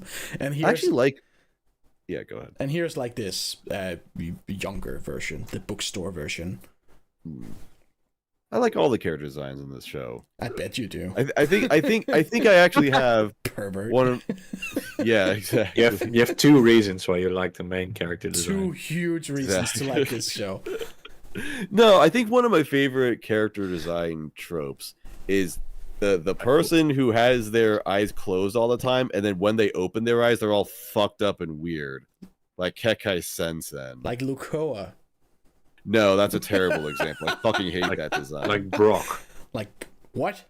Brock has never opened his eyes. I was about to ask, has he ever canonically opened his eyes? But so I like it in this show. But yeah, this girl has some serious. She's got honkers, badonkers, dobon honkeros. Entire. So speaking of her in the OP, I also want to bring this up because this is one of my least favorite tropes in anime, and it happens a lot in OPs. I am really fucking tired of anime just drawing like nude characters and then thinking that there's some kind of deep symbolic reason for it. Like, motherfucker, It's because she's I'm not vulnerable, stupid. Moss. I exactly. That's what it's like. Oh, the vulnerability stuff like that. Like they did that shit in that one show last, Jigo Kuraku, Heaven Delusion, no, Heaven Hell, Hell's Paradise. That's what it was called. The one with the cum ninja. No, the one where she's like always getting gang raped by shadow blobs, and she's always naked. What are these premises? Cum ninjas and Did you guys not see Hell's Paradise? I didn't. Didn't know. Okay, well that happens a lot in this show. Hell's Anyway, there's a lot of nudity, and it's supposed to be symbolic, but it's like, motherfucker, you know that, like, I don't care what reason you have, you know that people are jacking up, and that's the reason. This is the one with the cum ninja, the lady who can like has the power of Yeah, but that slime. wasn't the specific example I was talking about. Okay, but it was the same show. What does a cum ninja do? She gets all slimy, It's a long story. and because for some reason they decided to draw the slime white. I guess I have another backup she's username just if Dr. Loops doesn't work covered out. in jizz for some reason. They could have made it green. It would have looked better. It made more sense. So I still struggle to understand what the USP of this show is. Like, what's the selling point? Is it just ghost stories and if Uraraka was stacked? Uraraka is pretty stacked, right? Yeah, but this one is even stackeder. This is Cool. I like this show. Uraraka This is for people good. who have an adult woman fetish. Just get that disgusting shit out of here. I think adult woman fetish is like my. We have done the absolute worst job at trying to even describe what this show is, but I will just say I like it, so I recommend it. As Just someone watch who the show; it's good. As someone who hasn't watched the show, all I've retained from this is that she has big tits. That is the whole thing. That is the main takeaway. I think most people. And cum ninja, but I don't think that was the show. That was not this one, no. I mean, there's still time, but Everyone has really cool eyes. That's what I'll also say. I was looking elsewhere. I didn't notice. What? They have cool eyes. So what was this show called again? Because in the list it's just listed as Big Titty Bookstore That Woman. is the Mysterious full name. Disappearances. Mysterious Disappearances is the name of it. Or Kaito Tomato Kamikakushi. The latest in the Kakashi Goto cinematic universe. Nice. Ah, yes. Yeah, good show. What are we talking about next? Jellyfish. Jellyfish can't swim in the night. Apparently. So is that true? No, Yeah, I you looked it up guess. on your stream. They kind of swim, just less. They sort of do, I guess. So this show is a lie. Let's Anyway, move on. moving on. So what is this? Whoops, you've seen this, right? Yes, it's kind of in the same bucket as Girls Band Cry, which is why I can't tell them apart just by premise alone. Oh yeah. Which I shouldn't say about two honestly the best seasonals this season.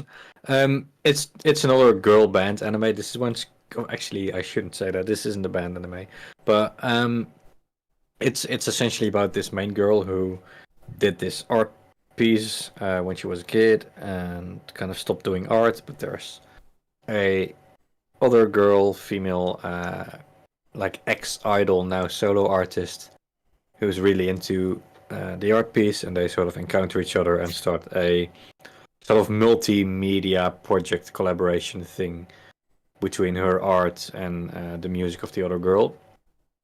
And that's the premise so far, and I'll admit that I haven't retained much else because I have a bad memory apparently. I mean, honestly, not much happened in the first episode. Yeah, and not much, and yeah. So that's kind of the first episode, just them kind of encountering each other, finding out that they can work together on this multimedia thing. And then the second episode is just them meeting a second girl that can write music for them and be part of that gang. And where it goes from there is kind of still unsure. But it looks very nice. The characters are pretty likable. It's a little... The vibe is kind of similar to A Place Further Than the Universe. Like this gang of different personalities going on this journey together, except in this time it's more of a creative journey rather than a actual journey. But it's very much just like vibrant youth. We're gonna do shit. What's that phrase they use in A Place Further Than the Universe? Like, my youth is burning or something? What's the fucking phrase? I wouldn't know off the top of my head. You've stubbed your head. Are you okay? What? Did you say you've stubbed your head? No, I said I don't know. I wouldn't know off the top of my head. I thought you said I don't know. I've stumped my head. I've stumped my head. I thought you like bumped your head against something. No. What's that? I'm gonna look it up. My youth is in motion. Is that what it is? Oh, that sounds familiar. Yeah. We'll go. Anyway, that's my youth is burning. That sounds less. That sounds less. You should less get that positive. checked out. Anyway, yeah, just the energy of the show is kind of similar to A Place Further Than the Universe. Like, just slightly sappy, but in a sweet way. Friendship journey. We're gonna do this shit together. We're gonna make something big or do something big thing. But then it's about music and not about Antarctica. And that's kind of where it left off at the end of episode 2. And there's a lot of hype around the show, and I sort of get it. It looks really nice. The characters are pretty cool. But I struggle to sell it. So neither of you have watched this? No. Sorry, I'm eating a Mr. Beast bar. I have not. I saw the first episode of this. My impression of this show is that, and I want this to be clear. This doesn't necessarily have to be a bad thing. This is me describing why I don't like it, but other people will probably like it for this reason. This show tries way to be heart-wrenching and epic and emotional. Right, and that's what I sort of mean by The Place Further Than the Universe or Sorority thing, where it's just trying to be grand in its... I never really... I mean, the story of Sorority is pretty grand, but I didn't entirely get that, like, super try-hard vibe. I felt Sorority was very well paced, which I think led to really strong emotional payoffs. Whereas this anime, it's like every cut of animation, it's like really detailed, really well done. There's dramatic lighting all over the place. There's not really a soundtrack. Instead, there's more of a score, like a film score, where specific music is like actually properly timed and placed within the scene. Right. And all this stuff. And again, someone will probably hear that and say, yeah, that's why it's good, and that's why I can't really like objectively say it's a bad thing. But me, I am not into this story or these characters at all, so I'm just kind of watching this and I'm like, man, they really want me to care about this, and I just kind of don't.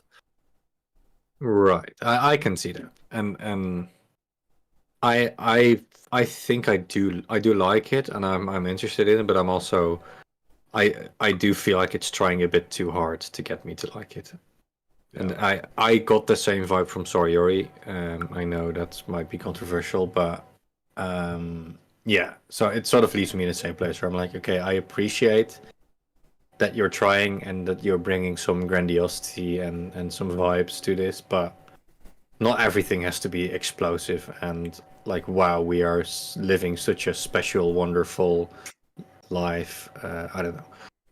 I don't know where I'm going with this. Yeah, but again, it's a show where the premise itself is rather basic, so it's hard to sort of sell it, especially based on its first 2 episodes, not knowing where it's gonna go. I think it's just something you have to watch and you just see what the vibe is and whether it clicks with you or not. All right. But I think it is one of the biggest shows of this season. Yeah, getting quite a lot of attention. In especially in like the Reddit audience and that angle or that corner of the community. You gotta have that Reddit audience. Hell yeah. Gotta get all that Reddit. I'm it's bittersweet for something. It's a very Reddit core show, just in its appearance, in its energy. I find, at least. Take that replay value. I will say I have something to say about the second episode, which I found substantially weaker than the first. There's a really the new character they introduce is really like weird. She's like the obsessive fan, but the show just rolls with it as if that's normal. Like she changed her entire existence basically to be like one of the two main girls, the idol she adores, and essentially lets that define her. And then she meets her again, and by now she has completely changed. She has become like punky. The idol girl has become punky and has like dyed her hair blonde and stuff.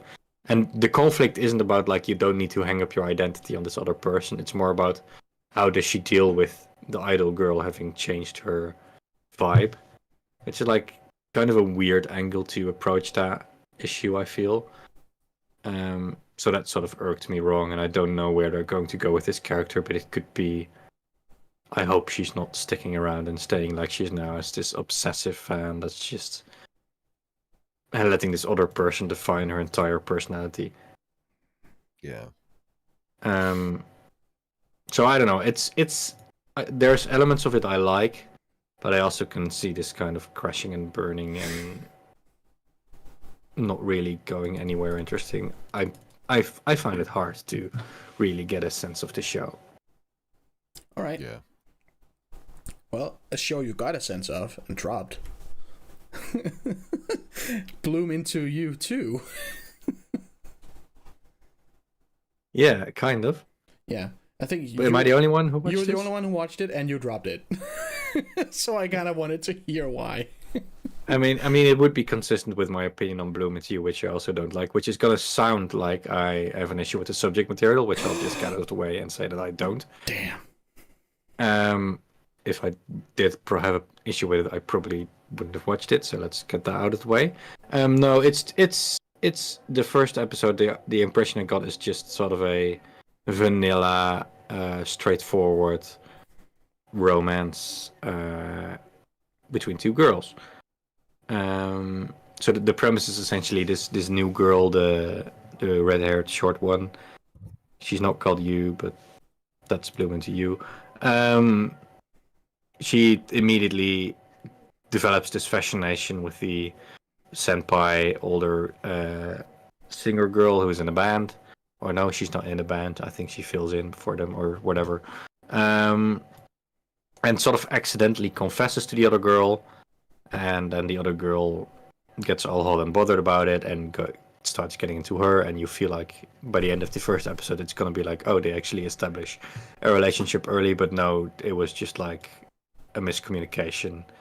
And I think the shorter girl was trying to say something like, I admire you as a musician, or I think you're cool, something like that. And that's kind of where it just leaves off. It's just like, okay, it's just going to be, again, this will they, won't they, there's no time vanilla girl romance. And I sort of felt like I don't really have the energy to get invested in another one of those. Shit. Yeah. And I also don't think the characters are interesting enough to really make that interesting.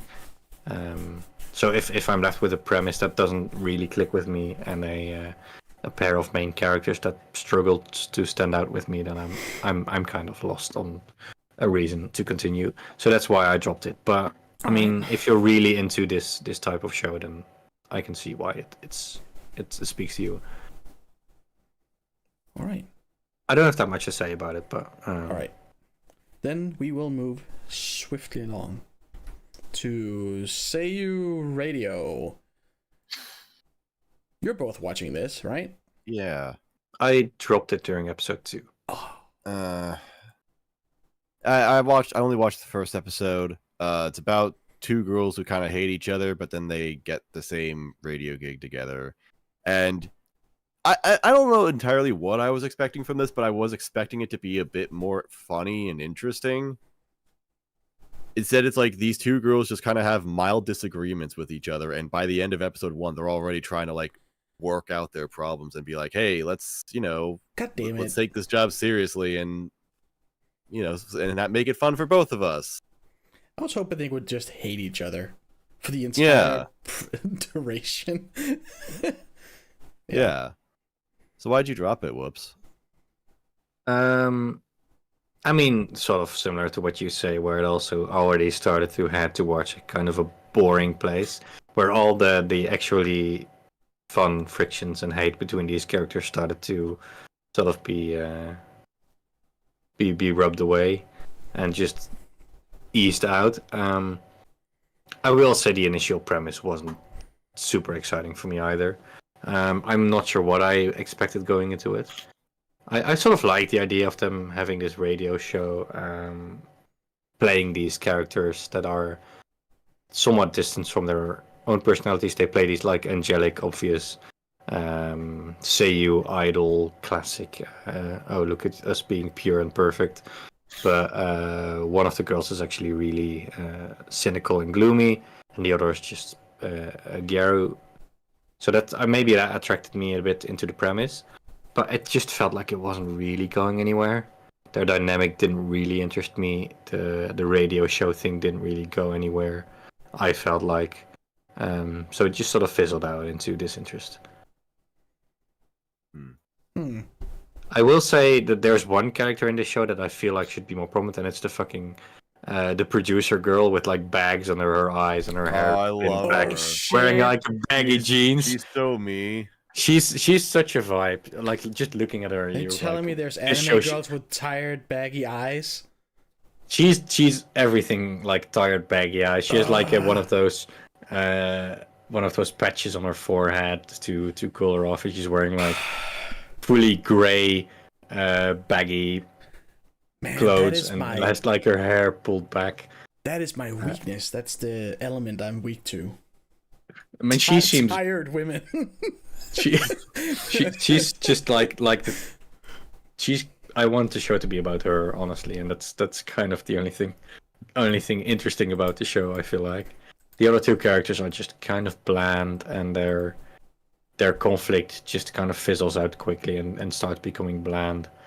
I was hoping for something more like I can only remember the English name, but Wave Listen to Me, which was some random obscure seasonal from like 3 years ago, about a radio show. But there the thing was that the character herself was interesting, the radio show segments were pretty interesting, and neither of those things were really true about this Seiyu radio thing. No, it also doesn't really go into the whole production side of it, which the other show kind of did. So all of the parts that could be interesting about it just sort of never really went anywhere in the first 2 episodes. And I'm not willing to sit it out for more to see if it's going to actually go into that. Yeah, that's fair. That is fair. I might check it out just for the tired chick. She has like 3 lines in 2 episodes, but that's this is her. She not the vibe? Not a vibe. No. I changed my mind. I won't be checking this out. All right, speedrun time. Maz watched a bunch of shit that no one else did. All right. 5 shows. I got it. Okay. Astronaut. Okay, first this one, Astronaut. So, this is a kind of fun, quirky, and somewhat comfy slice of life with very, very beautiful backgrounds and character designs that take a minute to get used to because they are designed by the same person who did the character. Yeah, sure. They did the character designs for Carol and Tuesday. That's what I was trying to say. Like, it literally looks like you're just dropped into Carol and Tuesday. That makes so much sense. I've been confused why people were posting Carol and Tuesday screen caps for the past few weeks. Yeah, so it's about this this like kind of like a small hotel, I think, some kind of lodging space, so some kind of public space, and then they the people who run it, they really need a cook. So this ordinary guy is here, and he's like, "Oh, I'm going to be the full-time live-in chef for this place," and the other people who are the staff of this place, they're also like weird and eccentric and super and it's kind of fun. I actually enjoyed it quite a bit. Yeah, I don't have anything too much to say about it. I just thought the characters were funny. The jokes and the quirks were pretty unique and fun. Like there's this one guy who was supposed to be like the responsible dad of the group. He's always like randomly placed in scenes, and he's trying to sound really provocative and deep. And he has like this deep voice because he's like an older guy. He's like, like someone says, so I think someone makes fun of another character for being unemployed, and like, you shouldn't make fun of someone for being unemployed. Unemployed people don't like it when you point out their lack of employment, something like that. And then the joke is that actually he's unemployed all along, so he's just this. So he's trying to like sound smart, like he has his shit together, but he's actually just a total bum. Like yeah, Aqua. I think it's great. And the guy, he starts to crush on this girl, this cute girl who also lives in the place. The Astro Lounge is almost what it's called. Astro, not to be confused with the Smash Mouth album Astro Lounge. It's called like it's the Astro Lodge. That's what this place is, but I'm going to call it the Astro Lounge, the famous Smash Mouth album with All Star on it. So this chick she's also there, but she's kind of like weird. Like she's nice, but she doesn't have too much of a personality just beyond being nice. And they even comment, the other characters even comment, they're like, yeah, we've never seen her like watch movies or listen to music or like do anything fun. No one knows what she's really like. And then at the very end of the episode, it's revealed that this chick and her weird evil poodle that she has around her at all times are actually aliens, and they're like observing the planet or something of the sort. I don't know. Really weird shoe that drops at the end of the episode, and I didn't get beyond that, but I still thought it was pretty funny. I thought the jokes were quality, and again, I think the show looks pretty nice, and it's got a good vibe. So I recommend Astronaut. That's nice. That's a very similar premise to a show that aired last year around this time. It was also about like this new caretaker woman helping this single dad out, and then by the end of the first episode, he touches a needle on her butt, and she says, "I'm an alien princess, and we have to get married now." What? Yep.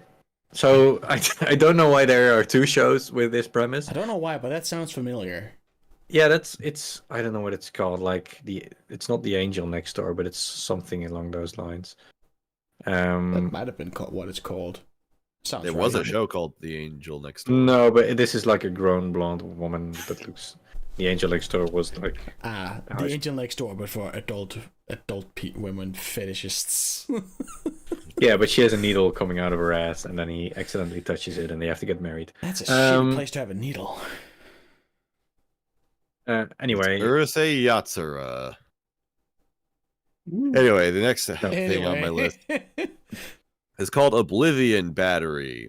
It's about a pitcher and a catcher, because that's what a battery is in baseball terms. Oh, and they're super good. They're like the best.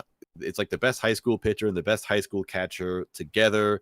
They completely destroy and own the competition. And the first scene of this anime is just them playing baseball and just mowing their opponents down, and it was pretty cool. I was really into it. I'm like, yeah, this seems like a fun baseball anime with some like high stakes sports drama and all that. It was really intense, really, really well presented. Loved it. And then what the show actually is the catcher who's also kind of like the brains of the whole duo. He, for some reason, loses his memory. So he no longer takes on any interest in baseball, and I guess he reverts into whatever his personality might have been if you removed baseball from it, which means he becomes a very annoying lol-so random XD character that was absolutely fucking infuriating to watch.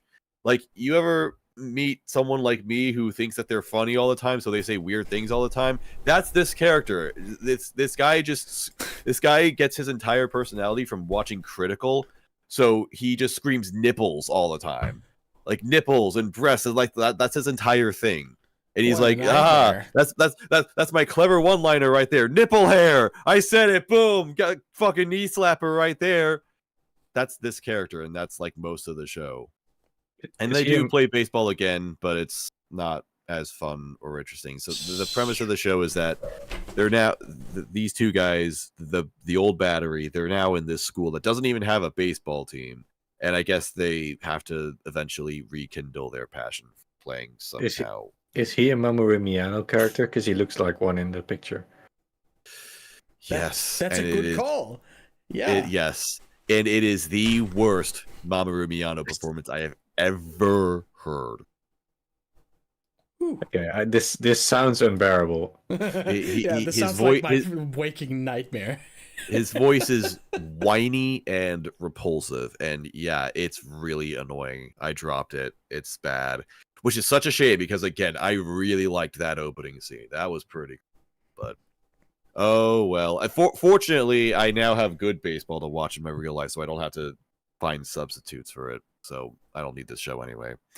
Next up, Yozakura Quartet. No, Yozakura Family, not Yozakura Quartet. I don't know why there are two Yozakura anime or series going on at the same time. This one is kind of like Spy X Family, but not quite.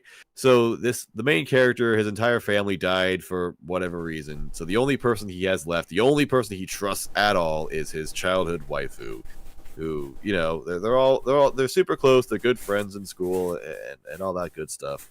Well, it turns out that this girl is also in a family of very powerful spies, and specifically her eldest brother is a massive syscon because reasons, and so he's constantly creeping on her and trying to control her, and to the point where he wants to kill the main character because the main character keeps trying to get close with her. And so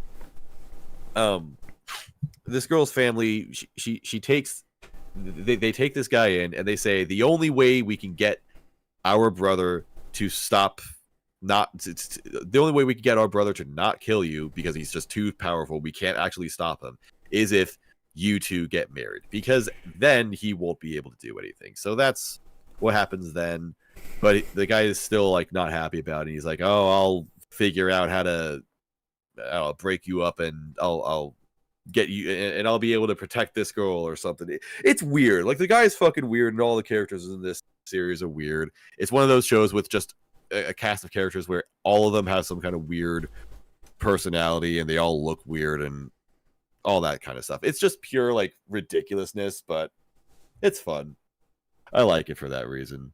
Nice. And that's about it. There's nothing deep about it, but yeah, it's just solid, and a lot better looking than I thought. I think it's a Silverlink show, and Silverlink is usually a mixed bag, sometimes in not such a great direction, but I thought it was pretty funny, and it looked pretty good. So there's that. I don't have too much to say about it, though. I just watched that first episode, and it was good. Unnamed Memory. This is a fantasy anime where a guy is climbing a tower because at the top of the tower there's a magical witch who will grant him any wish. So he's apparently been cursed, or rather, his dad was cursed by a different witch in the past. This witch cast a curse on him that not only prevented him from reproducing ever again in his life, but also his son, which is now the main character, is also afflicted by that curse. So he goes up to the witch's tower, clears it pretty easily, meets the witch and all that, kind of gives his story and is like, yeah, can you do anything about this curse? Can you lift this? And she's like, well, no, not exactly, because curses are very specific. Magic is very specific. So I can't actually like just straight up remove the curse. And then he gets a brilliant idea. He becomes the smartest, most Giga Chad person ever by thinking, oh, what if I do it with someone who has really powerful magic and can resist the curse? In other words, what if I fuck the witch? And so that becomes that becomes his goal. He's like, all right, my wish is for you to spend a year with me so that you can eventually marry me, or at least be convinced to marry me, or not. Yeah. At first, he just straight up says like, all right, my wish is for you to marry me. And then she's like, because she's actually a real character with feelings, she gets a little taken back by it. She's like, so he's like, okay, that's fair. How about a year? Like, live with me for a year, and then we'll see if this can actually work out. So that's the ultimate objective. After he said the first part, she should be a little wary of the second iteration of the wish, right? I mean, she knows what the goal is eventually, but she, it's something that she can actually grant this time. So you're saying there's a chance? Exactly. Nice. I actually don't hate that premise whatsoever, but the show moment to moment is just so mind-numbingly boring to watch that I could not really care about it. And even though the witch does have kind of a hot design, no witch hat. So what's the fucking point? So what? Maybe she gets the hat later. Maybe that's the massive twist of the show, that she isn't a witch, and they could have known all along because she's not wearing a hat. God, I'd be so fucking pissed if that happened. I watched 2 episodes and she didn't have a hat by the end of episode 2. You know how some characters cut their hair to show character development? She just gets a hat. That's what should happen, yeah. Imagine if Joe got halfway through Monogatari, instead of cutting her hair, just started wearing a hat. Yeah. That's how you'll know that she's fallen in love with him. That's when she starts wearing a hat. So, yeah, I don't recommend this one. I thought it was just really boring. And then the last one is Windbreakers. Windbreakers is basically Tokyo Revengers, but if it wasn't fucking terrible. I don't think it's called Windbreakers. Yeah, it is. Windbreaker. I wrote Windbreakers because it's like handshakers. Oh, okay. Good one. You got me. Got him. Oh, that coronel panic is a silly motherfucker. So yeah, this is just Tokyo Revengers, but if it wasn't fucking terrible. There are no quirks, there are no tricks with this series, no stupid time travel bullshit. It's just about teenagers who like punching each other in the face. I don't know why anything happens in this series. Like there are just lots of delinquents around. Like the first episode, a whole bunch of delinquents parade this one small town, and they just start smashing windows because they're just assholes, I guess. But fortunately, this town is protected by the local high school kids. The high school in this area, they kind of have like this tradition where I guess the delinquents of this school actually fight to protect the town or something. Damn. I don't know. It's not very deep or interesting. It's kind of like meathead shonen, or maybe it's a seinen. I don't fucking know. Whatever. Who gives a shit? I don't. But it's just got some action. It's got fights, and it's got some raw emotions, I guess. Just not that deep or interesting. But I liked it enough. I find the title funny. Because Breaking Wind is like, it's farting. Is it? Wow. Yeah. I can't see the title without thinking of.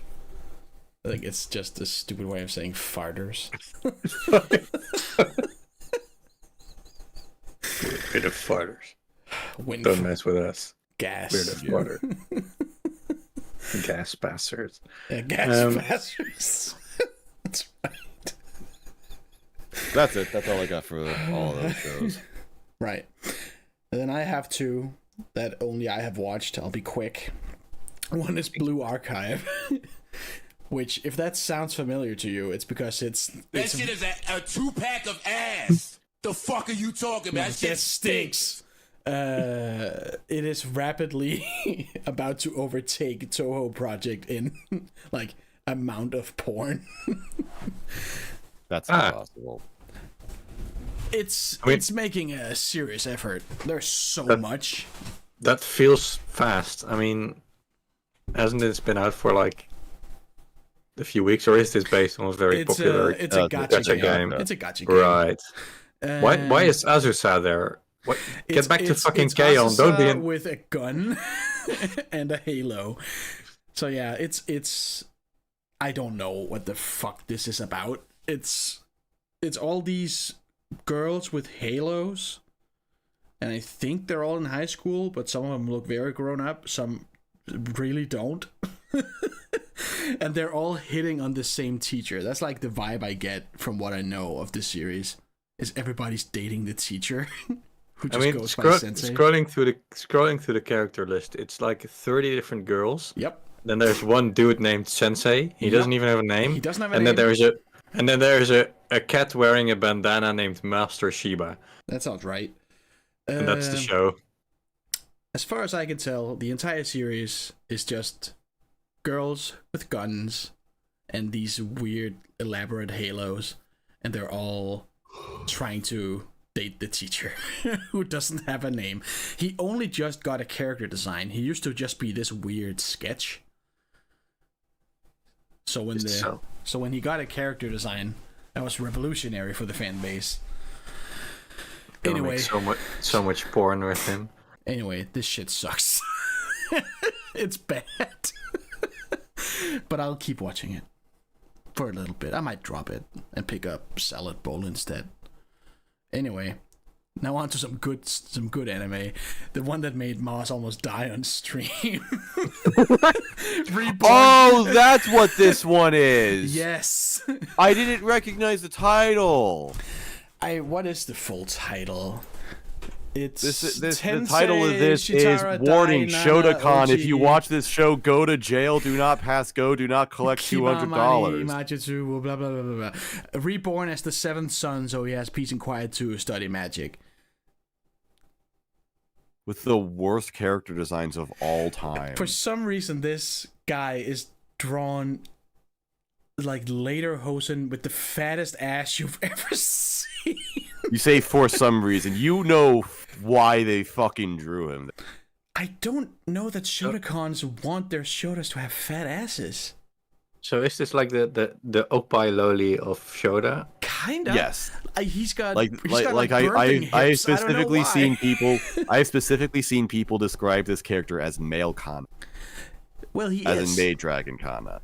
Where for some reason this child has the fattest thighs you've ever seen. It's a weird show. It's honestly not horrible, but he is weird. The vibes are off. Looking at the title, all I can think is Die Banana. Die Banana. Instead of Die Nana. Which I think is the only thing I have to say about this. It's got all kinds of weird star power in it, though. It's got like Ai Fairu and Ri Takahashi. Known Shotokan.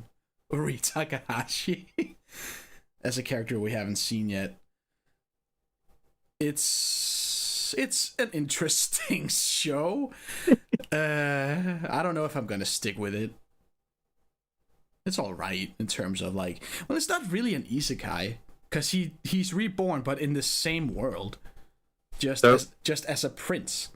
Just to be clear, you watched Blue Archive and this show, but you haven't watched half of the actual possibly good show. No, I don't like good things. Like you skip over Hibike Euphonium and then choose to watch Well, it's because Dynana. I know I'm gonna watch that eventually. It's like Right. I'm in no rush to watch Hibike. I see. Anyway. So so this show, apparently magic power is tied to your bloodline.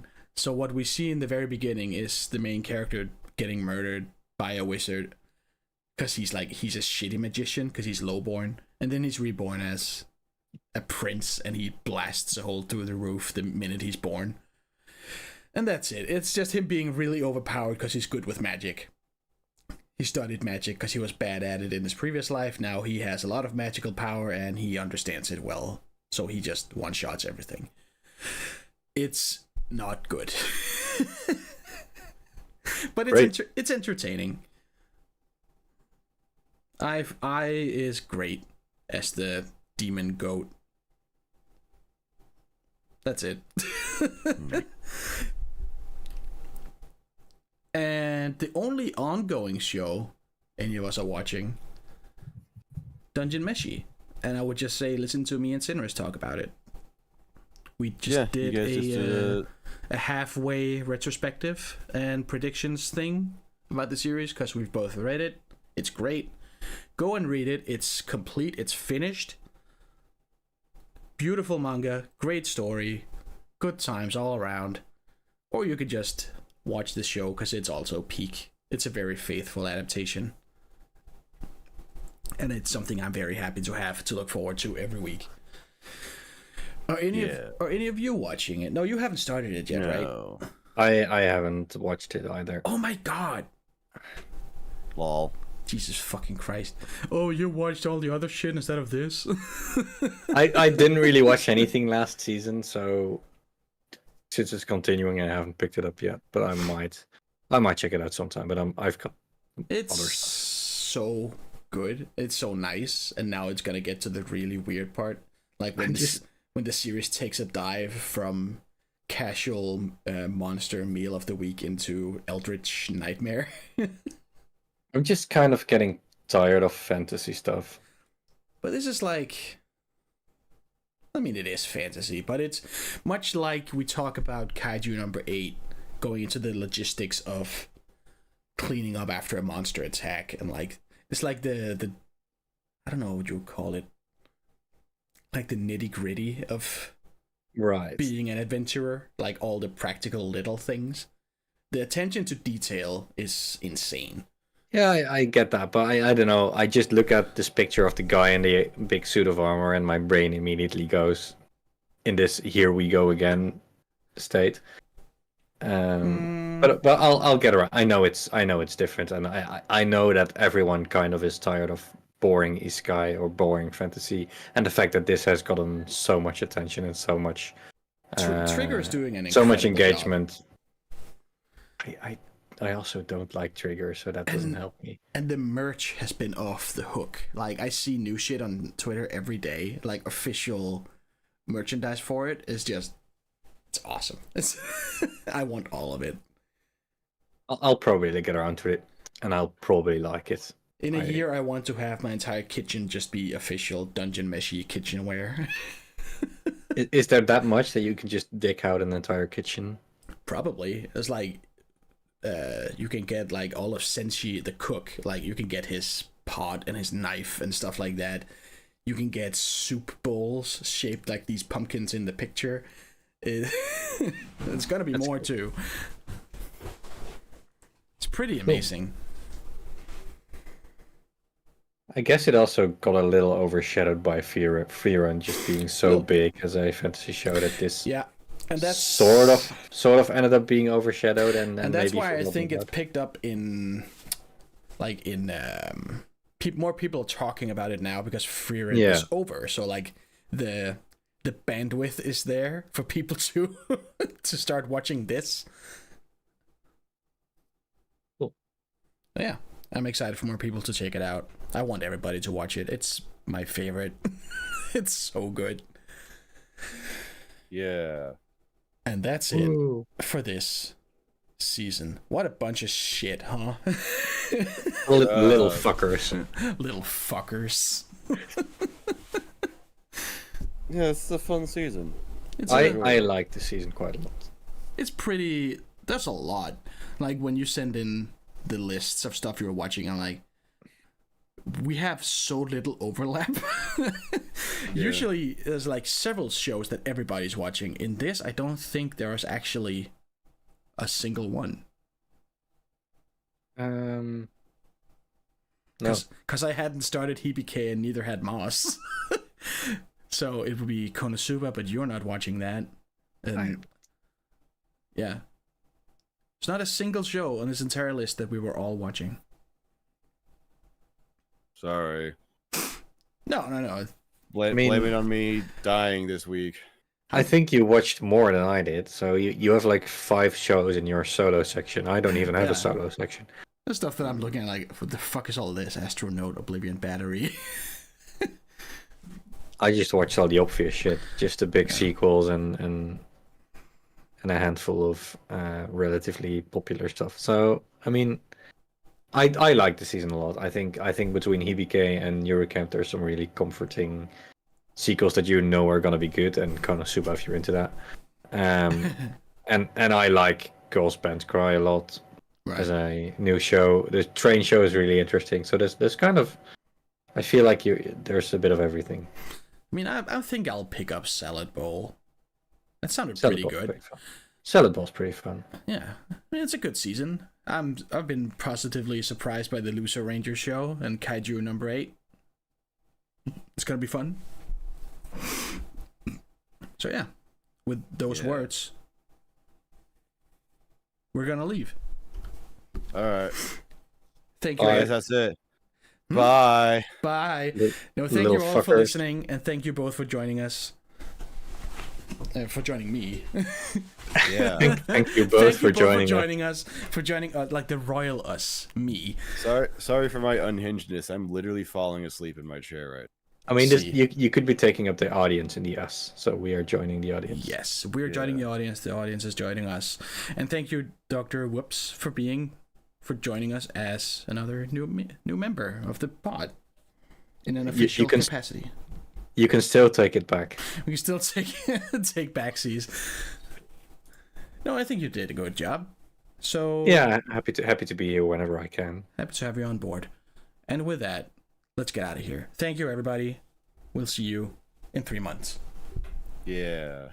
Bye. Hell yeah.